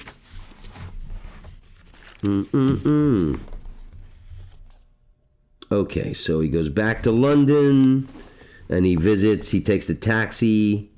I stopped the taxi a little before 3 Pownall Terrace. A strange calm came over me as I walked towards the house. I stood a moment, taking in the scene. 3 Pownall Place. There it was, looking like a gaunt old skull. I looked up at the 2 top windows. The garret where Mother had sat, weak and undernourished, losing her mind. The windows were closed tight. They were telling no secrets and seemed indifferent to the man who stood gazing up at them so long. Yet their silence communicated more than words. He goes to 287 Kennington Road, where Sidney and I had lived with his father and Louise as a little boy. I gazed up at the second floor windows. It was so familiar in my childhood despair, how innocuous they looked now, calm and enigmatic. Then on to Brixton Road, to 15 Glenshaw Mansions, the flat which Sidney and I had furnished, but my emotions were spent. Only my curiosity was left. Like everyone else, I am what I am, an individual, unique and different, with a lineal history of ancestral promptings and urging, a history of dreams, desires, and of social experiences, all of which I am the sum total. That was in the foreword. Okay, so the morning news came that Fatty Arbuckle, it's a really strange story, and that happened at this hotel in San Francisco. A woman was, I think her name was Virginia Rappe, R-A-P-P-E, was raped with a Coke bottle at a party Fatty Arbuckle was throwing, and the woman died. I don't know who fucking does anything with a Coke bottle. It's a really fucked up, weird story, and it ruined Fatty Arbuckle's career. And that's such a strange story. I forget the name of that hotel, but I've seen it. And that morning news came that Fatty Arbuckle, my associate at the Keystone Comedy Company, had been charged with murder. This was preposterous. I knew Roscoe to be a genial, easygoing type who would not harm a fly, and expressed this view to the press when they interviewed me about it. Eventually, Arbuckle was completely exonerated, but it ruined his career. Although he was reinstated with the public, the ordeal took its toll, and within a year or so, he died. I told him that I was not well informed about socialism. I'm jumping ahead. I don't know who the fuck he's talking to. I told him that I was not well informed about socialism and said jestingly that I saw little virtue in a system in which man must work to live. Frankly, I prefer one that enables him to live without work. He laughed. What about your films? That isn't work. That's child's play, I said facetiously. He asked me what I intended doing during my holiday in Europe. I told him I thought of going to Paris, then on to Spain to see a bullfight. I've been told that the technique is dramatic and beautiful. Quite so, but it's very cruel to the horses, he said. Why be sentimental about horses? I could have kicked myself for making such a silly remark. It was my nerves, but I could see that Wells understood. However, all the way home, I reproached myself for being such an ass. What the fuck does he have against horses? I'm starting to think this guy's an asshole. No, I'm kidding.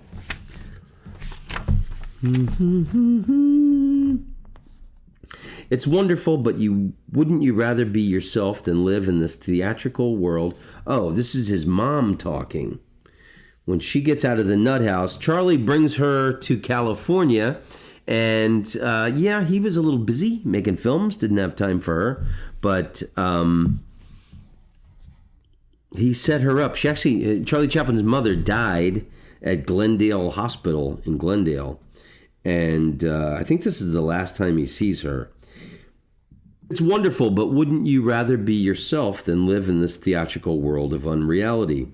You should talk, I laughed. You're responsible for this unreality. She paused. If only you had put your talent in the service of the Lord. Think of the thousands of souls you could have saved. Wow.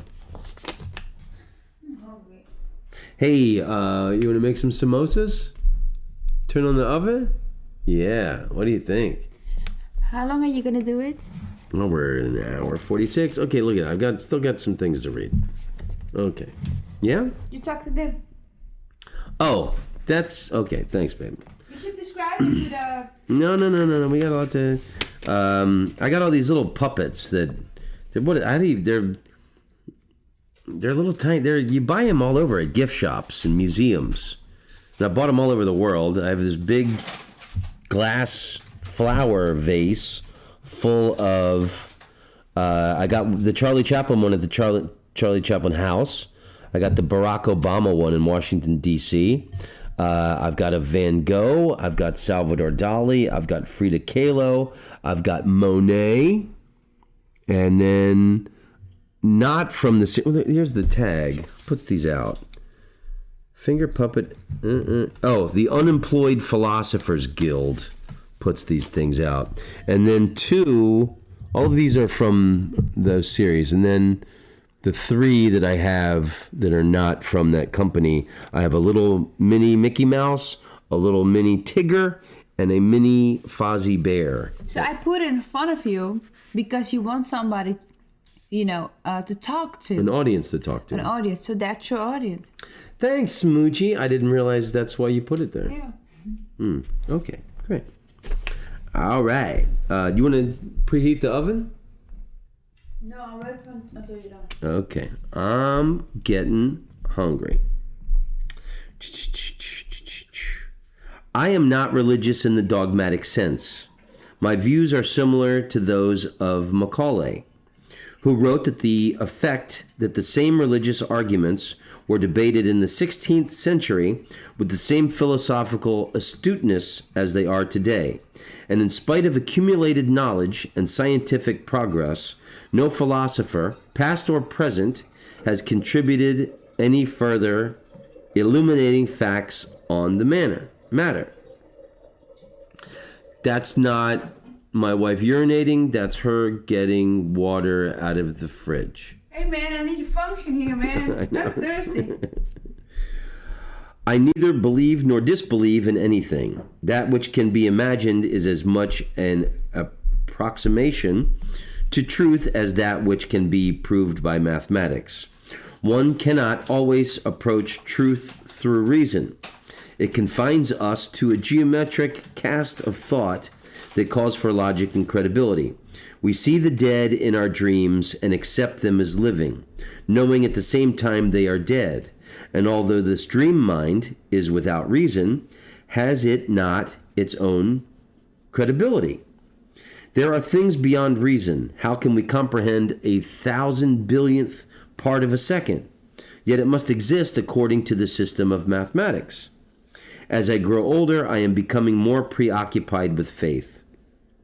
We live by it more than we think and achieve by it more than we realize. I believe that faith is a precursor of all of our ideas. Without faith, there never would have evolved hypnosis, theory, science, or mathematics. I believe that faith is an extension of the mind. It is the key that negates the impossible. To deny faith is to refute oneself and the spirit that generates all our creative forces. My faith is in the unknown, in all that we do not understand by reason. I believe that what is beyond our comprehension is a simple fact in other dimensions, and that in the realm of the unknown there is an infinite power for good. What do you think? I love it. It's good shit. See, I like how he's digresses, talking about faith and... Okay, so then Can I read this? Well, I'm not going to read this one because we've been rocking for it, but I want to explain what it is. So he had in mind to do a comedy about Napoleon, and he had been working on it for years, and then he ended up doing The Great Dictator about Hitler, but he had been developing for years this idea about Napoleon, and he threw that out. Yeah, do you want to... Yeah. In the creation of comedy, it is paradoxical that tragedy stimulates the spirit of ridicule, because ridicule, I suppose, is an attitude of defiance.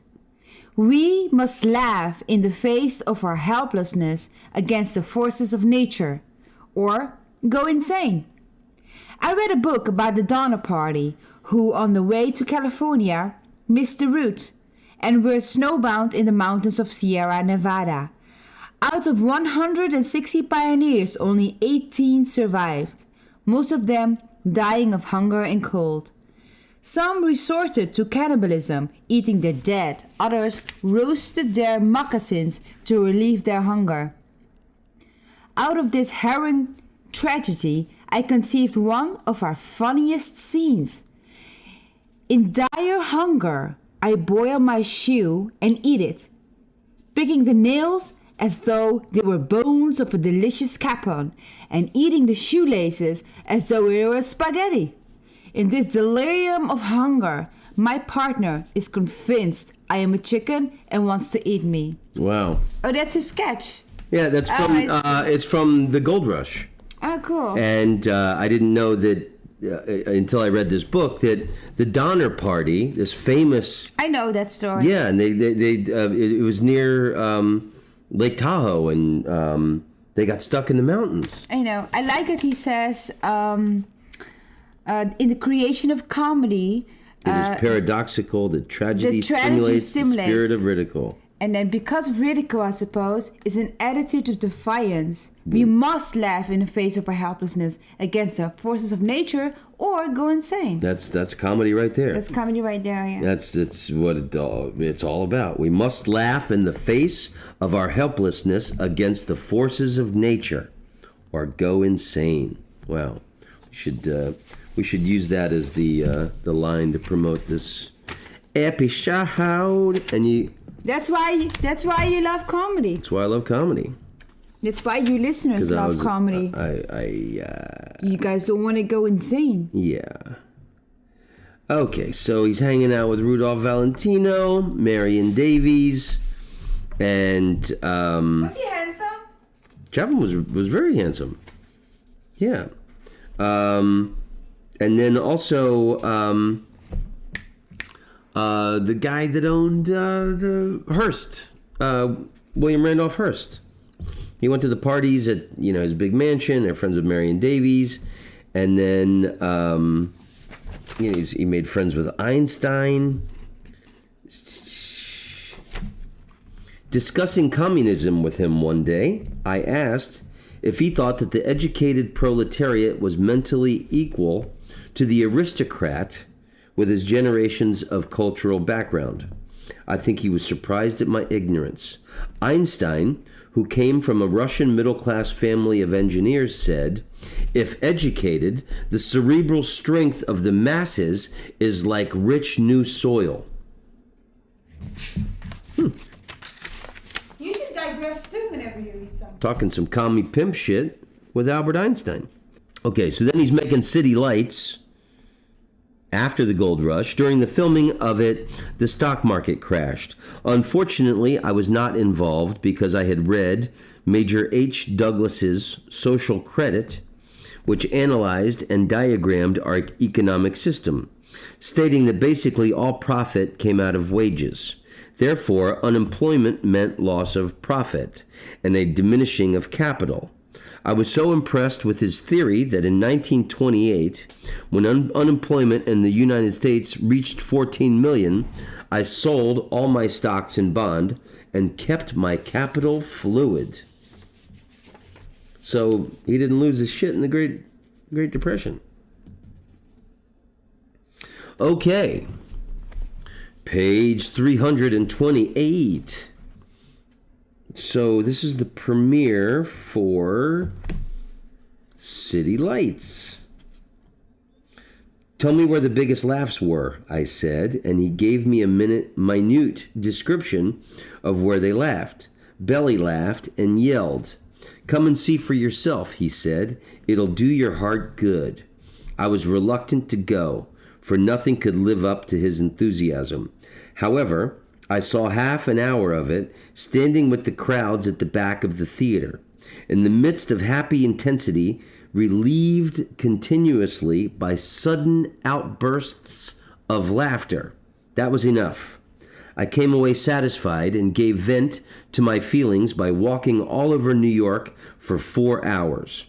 At intervals, I passed the theater and saw the long, unbroken line that went around the block. The picture also received unanimous rave reviews. That's one of my favorite images of Charlie Chaplin is thinking of him in the back of a theater watching or listening to the reactions of the people to the comedy that he made. I thought of Charlie Chaplin when I made Viva Vietnam, and I was in the back of the screening theater in Washington, D.C., and the audience was laughing at it. That was I had heard Chaplin did this, and I got to feel what it felt like to be worried about if people were going to like something you had made, and to be relieved standing in the back of the theater, listening to the laughter of people enjoying what you made. And then also, both of my Comedy Central half-hour specials were made in New York City. And I was so pumped after both of them. I walked around New York City for hours and hours. And that's awesome to read him doing that. Okay, page 335. I remember Mr. and Mrs. Churchill lunching at Quaglino's restaurant. Winston sat looking boyishly disgruntled. I went over to their table to greet them. "You look as though you have swallowed the weight of the world," I said, smilingly. He said he had just come from a debate in the House of Commons and did not like what was being discussed about Germany. I made an airy comment, but he shook his head. "Oh no, it's very serious indeed." So he had made friends with Winston Churchill, and this is war with Germany for the Second World War. I met Gandhi shortly after my stay with Churchill. Blah-de-blah. Apparently, he got the idea from modern times and man's war with machinery from a speech that Gandhi had made. Okay, so then he makes The Great Dictator, where he makes fun of Adolf Hitler. La la la la. Okay, so here we go. No, it's okay if there's a pause. We're at the 2-hour mark now. The audience knows that I need to have a drink of water and clear my throat. Okay, so we're nearing the completion, ladies and gentlemen. Charlie Chaplin, No Patriot, the front page of this newspaper yet. That is true, but at the time, I did not want my private views aired in the press. The fact is, I am no patriot, not for moral or intellectual reasons alone, but because I have no feeling for it. How can one tolerate patriotism when 6 million Jews were murdered in its name? Some might say that was in Germany. Nevertheless, these murderous cells lie dormant in every nation. I cannot vociferate about national pride. If one is steeped in family tradition, home and garden, and happy childhood, family and friends, I can understand this feeling.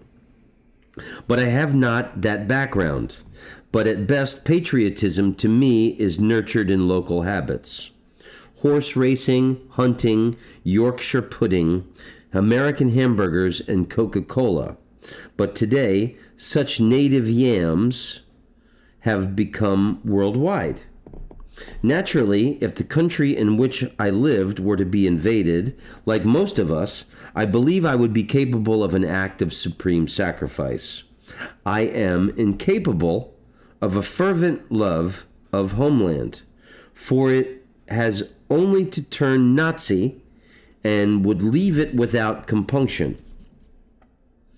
And from what I have observed, the cells of Nazism, although dormant at the moment, can be activated very quickly in every country. Therefore, I do not wish to make any sacrifice for a political cause unless I personally believe in it.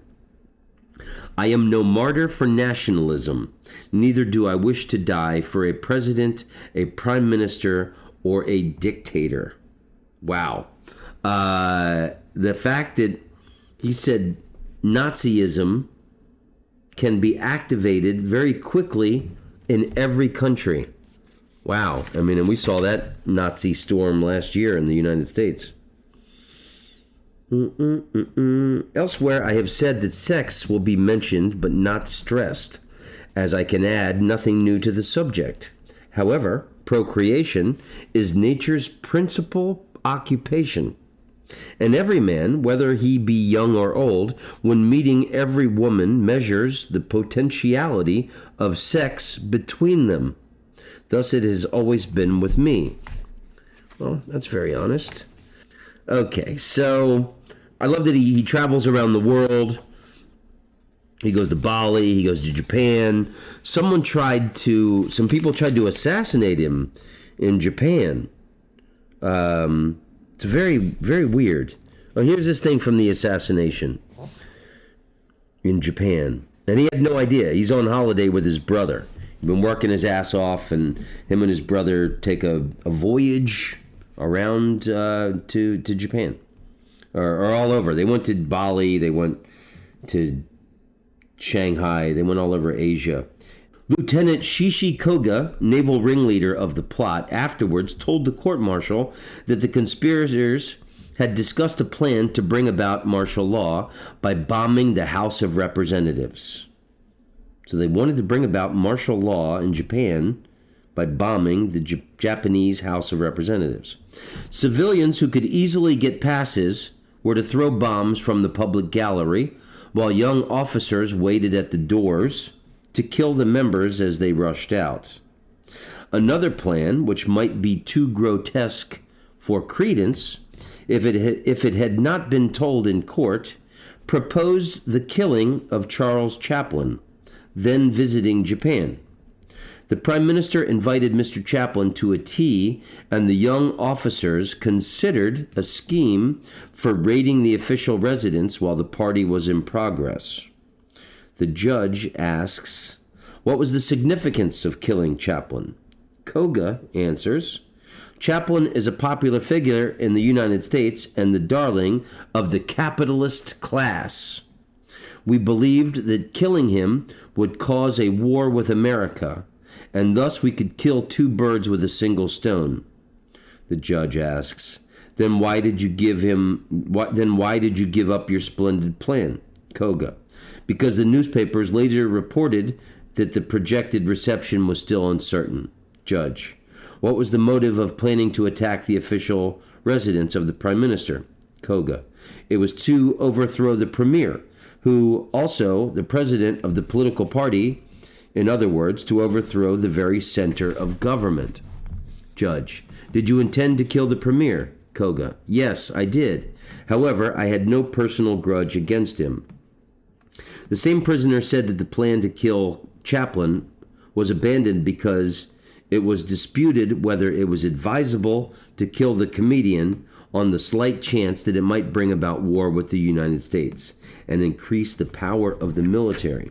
It's funny that they wanted to kill him because he was a darling of the capitalist class. If they knew a little more about him, they'd have known he was a compy socialist. Okay. We need to wrap this up soon. This is the longest Tom Rhodes Radio Smart Camp ever.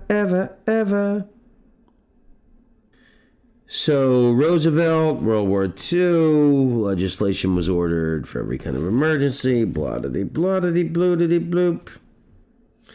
This was Paulette Goddard. She was gay and amusing, and during the course of the evening told me she was going to invest $500,000, part of her alimony from her ex-husband, in a film venture. She brought aboard all the documents to sign. I almost took her by the throat to prevent her. The company was obviously a Hollywood gyp enterprise. I told her that I had been in the movie business almost since its inception, and with my knowledge of it, I would not invest one penny except in my own pictures. And even that was a risk. I argued that if Hearst, with a literary staff and access to the most popular stories in the United States, had lost $7 million investing in movies, what chance had she? Eventually, I talked her out of it. This was the beginning of our friendship. Apparently, Paulette Goddard, who starred in a few of his movies, apparently he paid her until the day she died. She was such a good friend to him that he supported her long after her acting career had ended. Oh, I love this. Oh, and then he becomes friends with John Steinbeck. Occasionally, we spent a weekend at the John Steinbecks. They had a small house near Monterey. He was just on the threshold of fame, having written Tortilla Flat and a series of short stories. John worked in the morning and averaged about 2,000 words a day. I was amazed at how neat were his pages, with hardly a correction. I envy him. Okay. He met Rachmaninoff. It seems that at each time art is discussed, I have a different explanation of it. Why not? That evening, I said that art was an additional emotion applied to skillful technique. Someone brought the topic round to religion, and I confessed I was not a believer. Rachmaninoff quickly interposed. But how can you have art without religion? I was stumped for a moment. I don't think we are talking about the same thing, I said. My concept of religion is a belief in dogma, and art is a feeling more than a belief. So is religion, he answered. After that, I shut up. That's amazing. He's hanging out with Winston Churchill, Gandhi, William Randolph Hearst, and now he's getting bitch slapped by Rachmaninoff because he thinks that art and religion are separate. Oh, Rachmaninoff went to crazy. Or no, the fucking guy in that movie went crazy trying to play Rachmaninoff. I'm a Maureen. Okay, so then there's the speech that he gives in The Great Dictator. Okay, I was going to read the speech in The Great Dictator, but you know what? You should go to YouTube and watch Chaplin's speech. Or we can just put it at the end of the thing, couldn't we? Yeah. And then Charlie Chaplin wrote a song called Smile that Michael Jackson said it was his favorite song. Hopefully we can put that in there too. Okay. Well, my wife is calling me home, ladies and gentlemen. Okay, so then Una is his Ashna, because Una worked with him on everything. She helped him with his scripts. She helped him rehearse his lines when he had movies. And they had a great love story, and they had 8 children. And no, you don't hear about Una real quick? Yeah, sure. Okay. As I got to know Una, I was constantly surprised by her sense of humor and tolerance. She could always see the other person's point of view. This and multitudinous other reasons were why I fell in love with her. She had by now just turned 18, but I was confident that she was not subject to the caprices of that age. Una was the exception to the rule, though at first I was afraid of the discrepancy in our ages.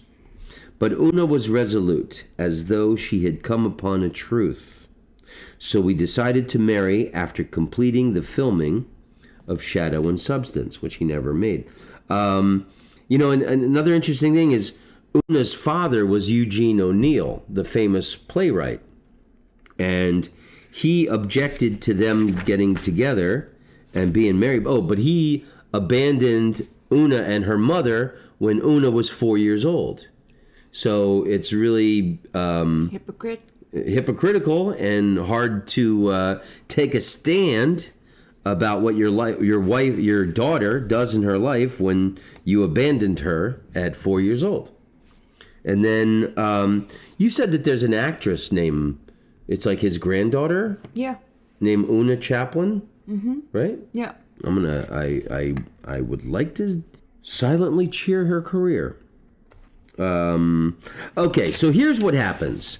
When World War II was happening, up until that point, there were communist groups in the United States up until World War II. And there was a group of communists in a communist group was having a meeting in San Francisco, and some American senator was supposed to give a speech, but he got sick or he couldn't make it, and he actually asked Charlie Chaplin to give a speech for him or take his place.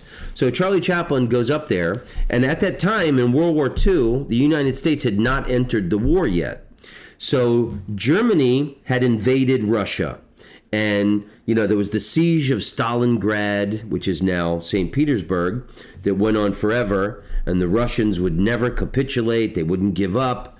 A lot of people, including Charlie Chaplin, felt that a second front should be opened up against Germany.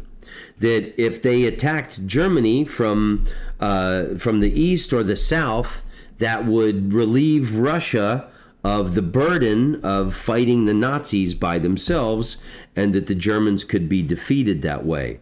So Chaplin had sympathy for the Russians. He had socialist, communist sympathies, and he thought that, and he hated Nazis and Nazism, and felt that if a second front was opened up against Germany, World War II would be finished. So the Americans wanted to stay out of it. So Chaplin goes up there to give this speech about this opening up a second front against the Germans. So he goes up there and he says, he starts his speech with "comrades," and these commies went apeshit. So they loved it so much, it was so successful that he got invited to do another communist rally at Carnegie Hall in New York City, and he walked out there, and the same thing, he said, "Comrades," and the place goes apeshit, comes unglued, and he gives this big rousing speech, and that is when people started writing against him about, he's a communist sympathizer, he had spent his life running around with these young women. Oh, I didn't even get to the Joan Barry was the woman who had accused him in the paternity suit. And I didn't read any of the highlights from that, but he had a relationship with Joan Barry. He said, she had a amazing figure. He tried to help her. She was he doesn't say it in the book, but from what I deduced from reading it, she was, an upwardly mobile, kind of nutty woman. And then he paid for her and her mom to go to New York, to leave his life. She keeps showing up at his house. She keeps breaking into his house. And then he had to call the cops on her a few times. And then he pays for her to leave again. He gives her a bunch of money. She keeps coming back to his house, breaking in. So she's the one that accused him in the paternity suit. And a DNA test was done that said he was not the father. But then there was a civil case that he lost where he actually had to pay for this child, even though it was proven through DNA testing he was not the father. And that was another big public opinion thing that was against him, the way the public had written about him. And then also, him going giving these commie speeches. And then that's when he met Una. And so he had been with this batshit crazy woman who was a total headache when he meets the ultimate love of his life. And I think by that time, Una was 18. He was 52. Holy shit. I'm going to be 51 on Sunday. I can't imagine starting a relationship at 52 with an 18-year-old. But nonetheless, I think it's noteworthy that the biggest crazy relationship he had, or one of them, was the relationship right before he meets the love of his life.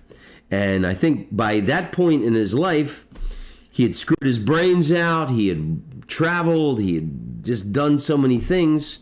He was ready for the right person to come into his life. And then they live happily ever after in Switzerland.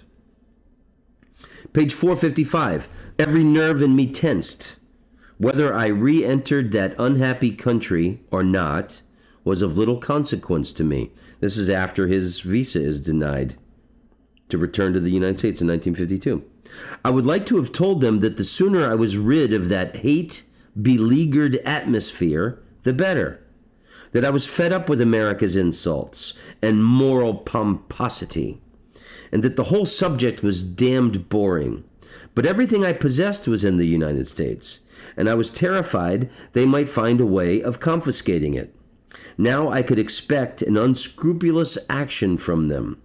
So instead, I came out with a pompous statement to the effect that I would return and answer their charges, and that my re-entry permit was not a scrap of paper, but a document given to me in good faith by the United States government. Blah, blah, blah, blah, blah, blah, blah. He says that. Okay. Friends have asked how I came to engender this American antagonism. My prodigious sin was, and still is, being a nonconformist. Although I am not a communist, I refuse to fall in line by hating them. This, of course, has offended many, including the American Legion. I am not opposed to that organization in its true constructive sense, which measures as the GI Bill of Rights and other benefits for ex-soldiers and the needy children of veterans are excellent and humanitarian. But when the Legionnaires go beyond their legitimate rights and under the guise of patriotism use their power to encroach upon others, then they commit an offense against the fundamental structure of the American government. Such super patriots could be the cells to turn America into a fascist state. Secondly, I was opposed to the Committee on Un-American Activities, a dishonest phrase to begin with. Elastic enough to wrap around the throat and strangle the voice of any American citizen whose honest opinion is a minority one. Thirdly, I have never attempted to become an American citizen, yet scores of Americans earning their living in England have never attempted to become British subjects. For example, an American executive of GM earning in dollars a four-figure salary a week has lived and worked in England for over 35 years without becoming a British subject, and the English have never bothered about it. This explanation is not an apology. When I began this book, I asked myself for the reason for writing it. There are many reasons, but apology is not one of them. In summing up my situation, I would say that in an atmosphere of powerful cliques and invisible governments, I engendered a nation's antagonism and unfortunately lost the affection of the American people. Ba-da-ba-ba-ba. In truth, real fame is never usurped. It only has a sense of value and duration when it is turned to a good cause. And your victory is in the fact that you have human generosity and spontaneity that are not inhibited by rules or cleverness, but stem from your own sufferings, your joys, hopes, and disappointments, all that is understood by those who suffer beyond their strength and ask for pity, and who constantly hope to be comforted, to be made to forget for a moment by that laughter which does not pretend to cure, but only to console. Wow. Okay, here we are. Getting at the end. Okay, here's just gonna...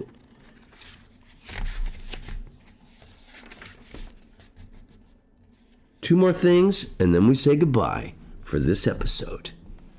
The last episode of my 50th year on this planet. I am not here to preside over the dissolution of the British Empire, Churchill said. This may be rhetoric, but it is fatuous. It is a fatuous statement in the face of modern facts. The dissolution is not the result of politics, revolutionary armies, communist propaganda, rabble-rousing, or soapboxing. It is the soap wrappings that are the conspirators. Those international advertisers, radio, television, and motion pictures, the automobile and the tractor, the innovation in science, the acceleration of speed and communication. These are the revolutionaries that are responsible for the dissolution of empires. Blaming the advertisers. Or Churchill said that. Okay. Here we go. Page 473. It's the last thing I'm going to read to you. During the Easter holidays, we take the children to the south of Ireland. This is something that the whole family looks forward to every year. In summer, we dine on the terrace in shorts and stay out till 10 watching the twilight. Often on the spur of the moment, we decide to go to London and Paris, sometimes to Venice or Rome, all within easy reach of a couple of hours. In Paris, we are often entertained by Paul-Louis Weller, our very dear friend, who in August invites the whole family for 1 month to La Reine-Jeanne, his beautiful estate on the Mediterranean, where the children get all the swimming and water skiing they want. Friends have asked me if I miss the United States, New York. In candor, I do not. America has changed, so has New York. The gigantic scale of industrial institutions, of press and television and commercial advertising has completely divorced me from the American way of life. I want the other side of the coin, a simpler, personal sense of living, not the ostentatious avenues and towering buildings, which are an ever reminder of big business and its ponderous achievements. Wow. Okay, that is the end of the life of Charlie Chaplin, presented to you by Tom Rhodes Radio Smart Camp. I think it's interesting that in 1952, when he goes to live, or 1953, 1952, he's denied his re-entry visa, but he and his family moved to Switzerland in 1953. If you think about it, Elvis hit in 1956, And the Beatles hit in 1963 in England, 1964 in America. It was right after Kennedy was assassinated. I personally think it was a salve for the American psyche and soul, the joy of the Beatles after the Kennedy assassination. It's amazing to think that Chaplin missed all of that he was living in serenity with the woman he loved and his family in Switzerland from 1953 onwards until the day he died in 1977. And now Elvis died in 1977 or 1978, one or the other. But interesting. Something to ponder. So, hey, go laugh at your problems and enjoy your life. And that has been this episode of Tom Rhodes Radio Smart Camp. And Sunday, I will be 51 years old. Oh my God! Hope you enjoyed this episode. And here, for you now, is Charlie Chaplin's speech from the great dictator. Shalom, amigos, amigas, and long may you run. I'm sorry, but I don't want to be an emperor. That's not my business. I don't want to rule or conquer anyone. I should like to help everyone if possible. Jew, Gentile, black man, white. We all want to help one another. Human beings are like that. We want to live by each other's happiness, not by each other's misery. We don't want to hate and despise one another. In this world, there's room for everyone, and the good earth is rich and can provide for everyone. The way of life can be free and beautiful, but we have lost the way. Greed has poisoned men's souls, has barricaded the world with hate, has goose-stepped us into misery and bloodshed. We have developed speed, but we have shut ourselves in. Machinery that gives abundance has left us in want. Our knowledge has made us cynical, our cleverness hard and unkind. We think too much and feel too little. More than machinery, we need humanity. More than cleverness, we need kindness and gentleness. Without these qualities, life will be violent, and all will be lost. The aeroplane and the radio have brought us closer together. The very nature of these inventions cries out for the goodness in men, cries out for universal brotherhood, for the unity of us all. Even now, my voice is reaching millions throughout the world, millions of despairing men, women, and little children, victims of a system that makes men torture and imprison innocent people. To those who can hear me, I say, do not despair. The misery that is now upon us is but the passing of greed, the bitterness of men who fear the way of human progress. The hate of men will pass, and dictators die, and the power they took from the people will return to the people. And so long as men die, liberty will never perish. Soldiers, don't give yourselves to brutes, men who despise you, enslave you, who regiment your lives, tell you what to do, what to think, and what to feel, who drill you, diet you, treat you like cattle, use you as cannon fodder. Don't give yourselves to these unnatural men with machine minds and machine hearts. You are not machines, you are not cattle, you are men. You have the love of humanity in your hearts. You don't hate, only the unloved hate, the unloved and the unnatural.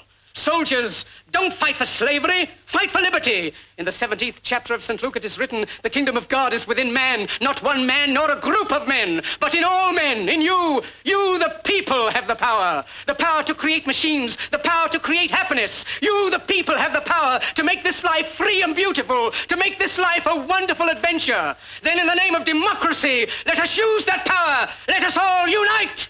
Let us fight for a new world, a decent world, that will give men a chance to work, that will give youth a future and old age a security. By the promise of these things, brutes have risen to power, but they lie. They do not fulfill that promise. They never will. Dictators free themselves, but they enslave the people. Now let us fight to fulfill that promise. Let us fight to free the world, to do away with national barriers, to do away with greed, with hate and intolerance.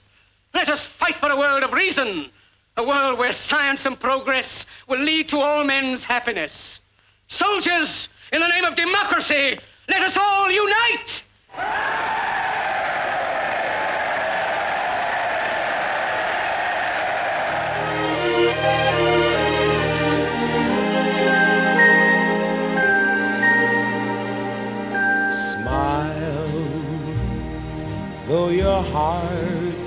is aching.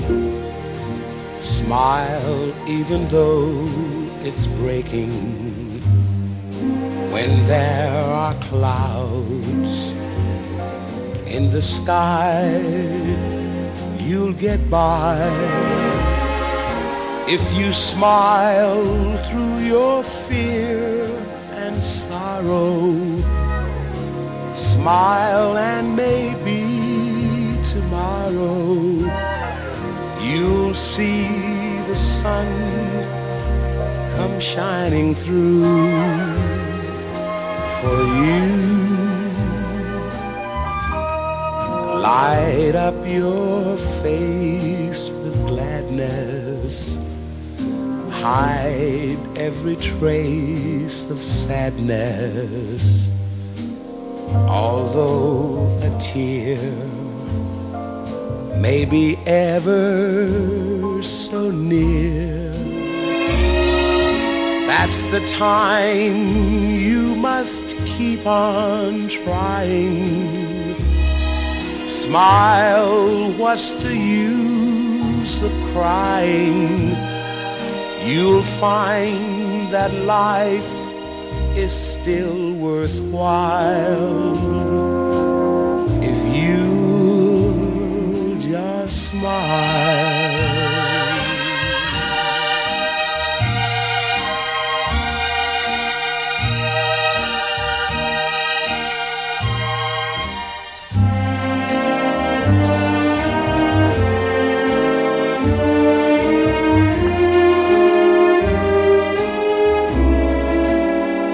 That's the time you must keep on trying.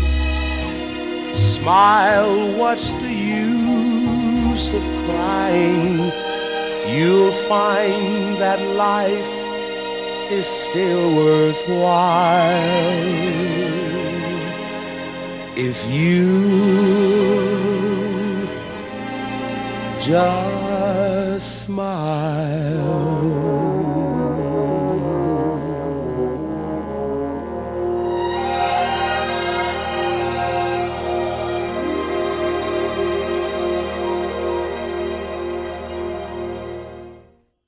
Hey, if you want to show your love and support me and the podcast, you can buy my brand new album, All Hail Laughter, on iTunes, Amazon, and plus, you can support my podcast by going to patreon.com/Tom Rhodes Radio Smart Camp.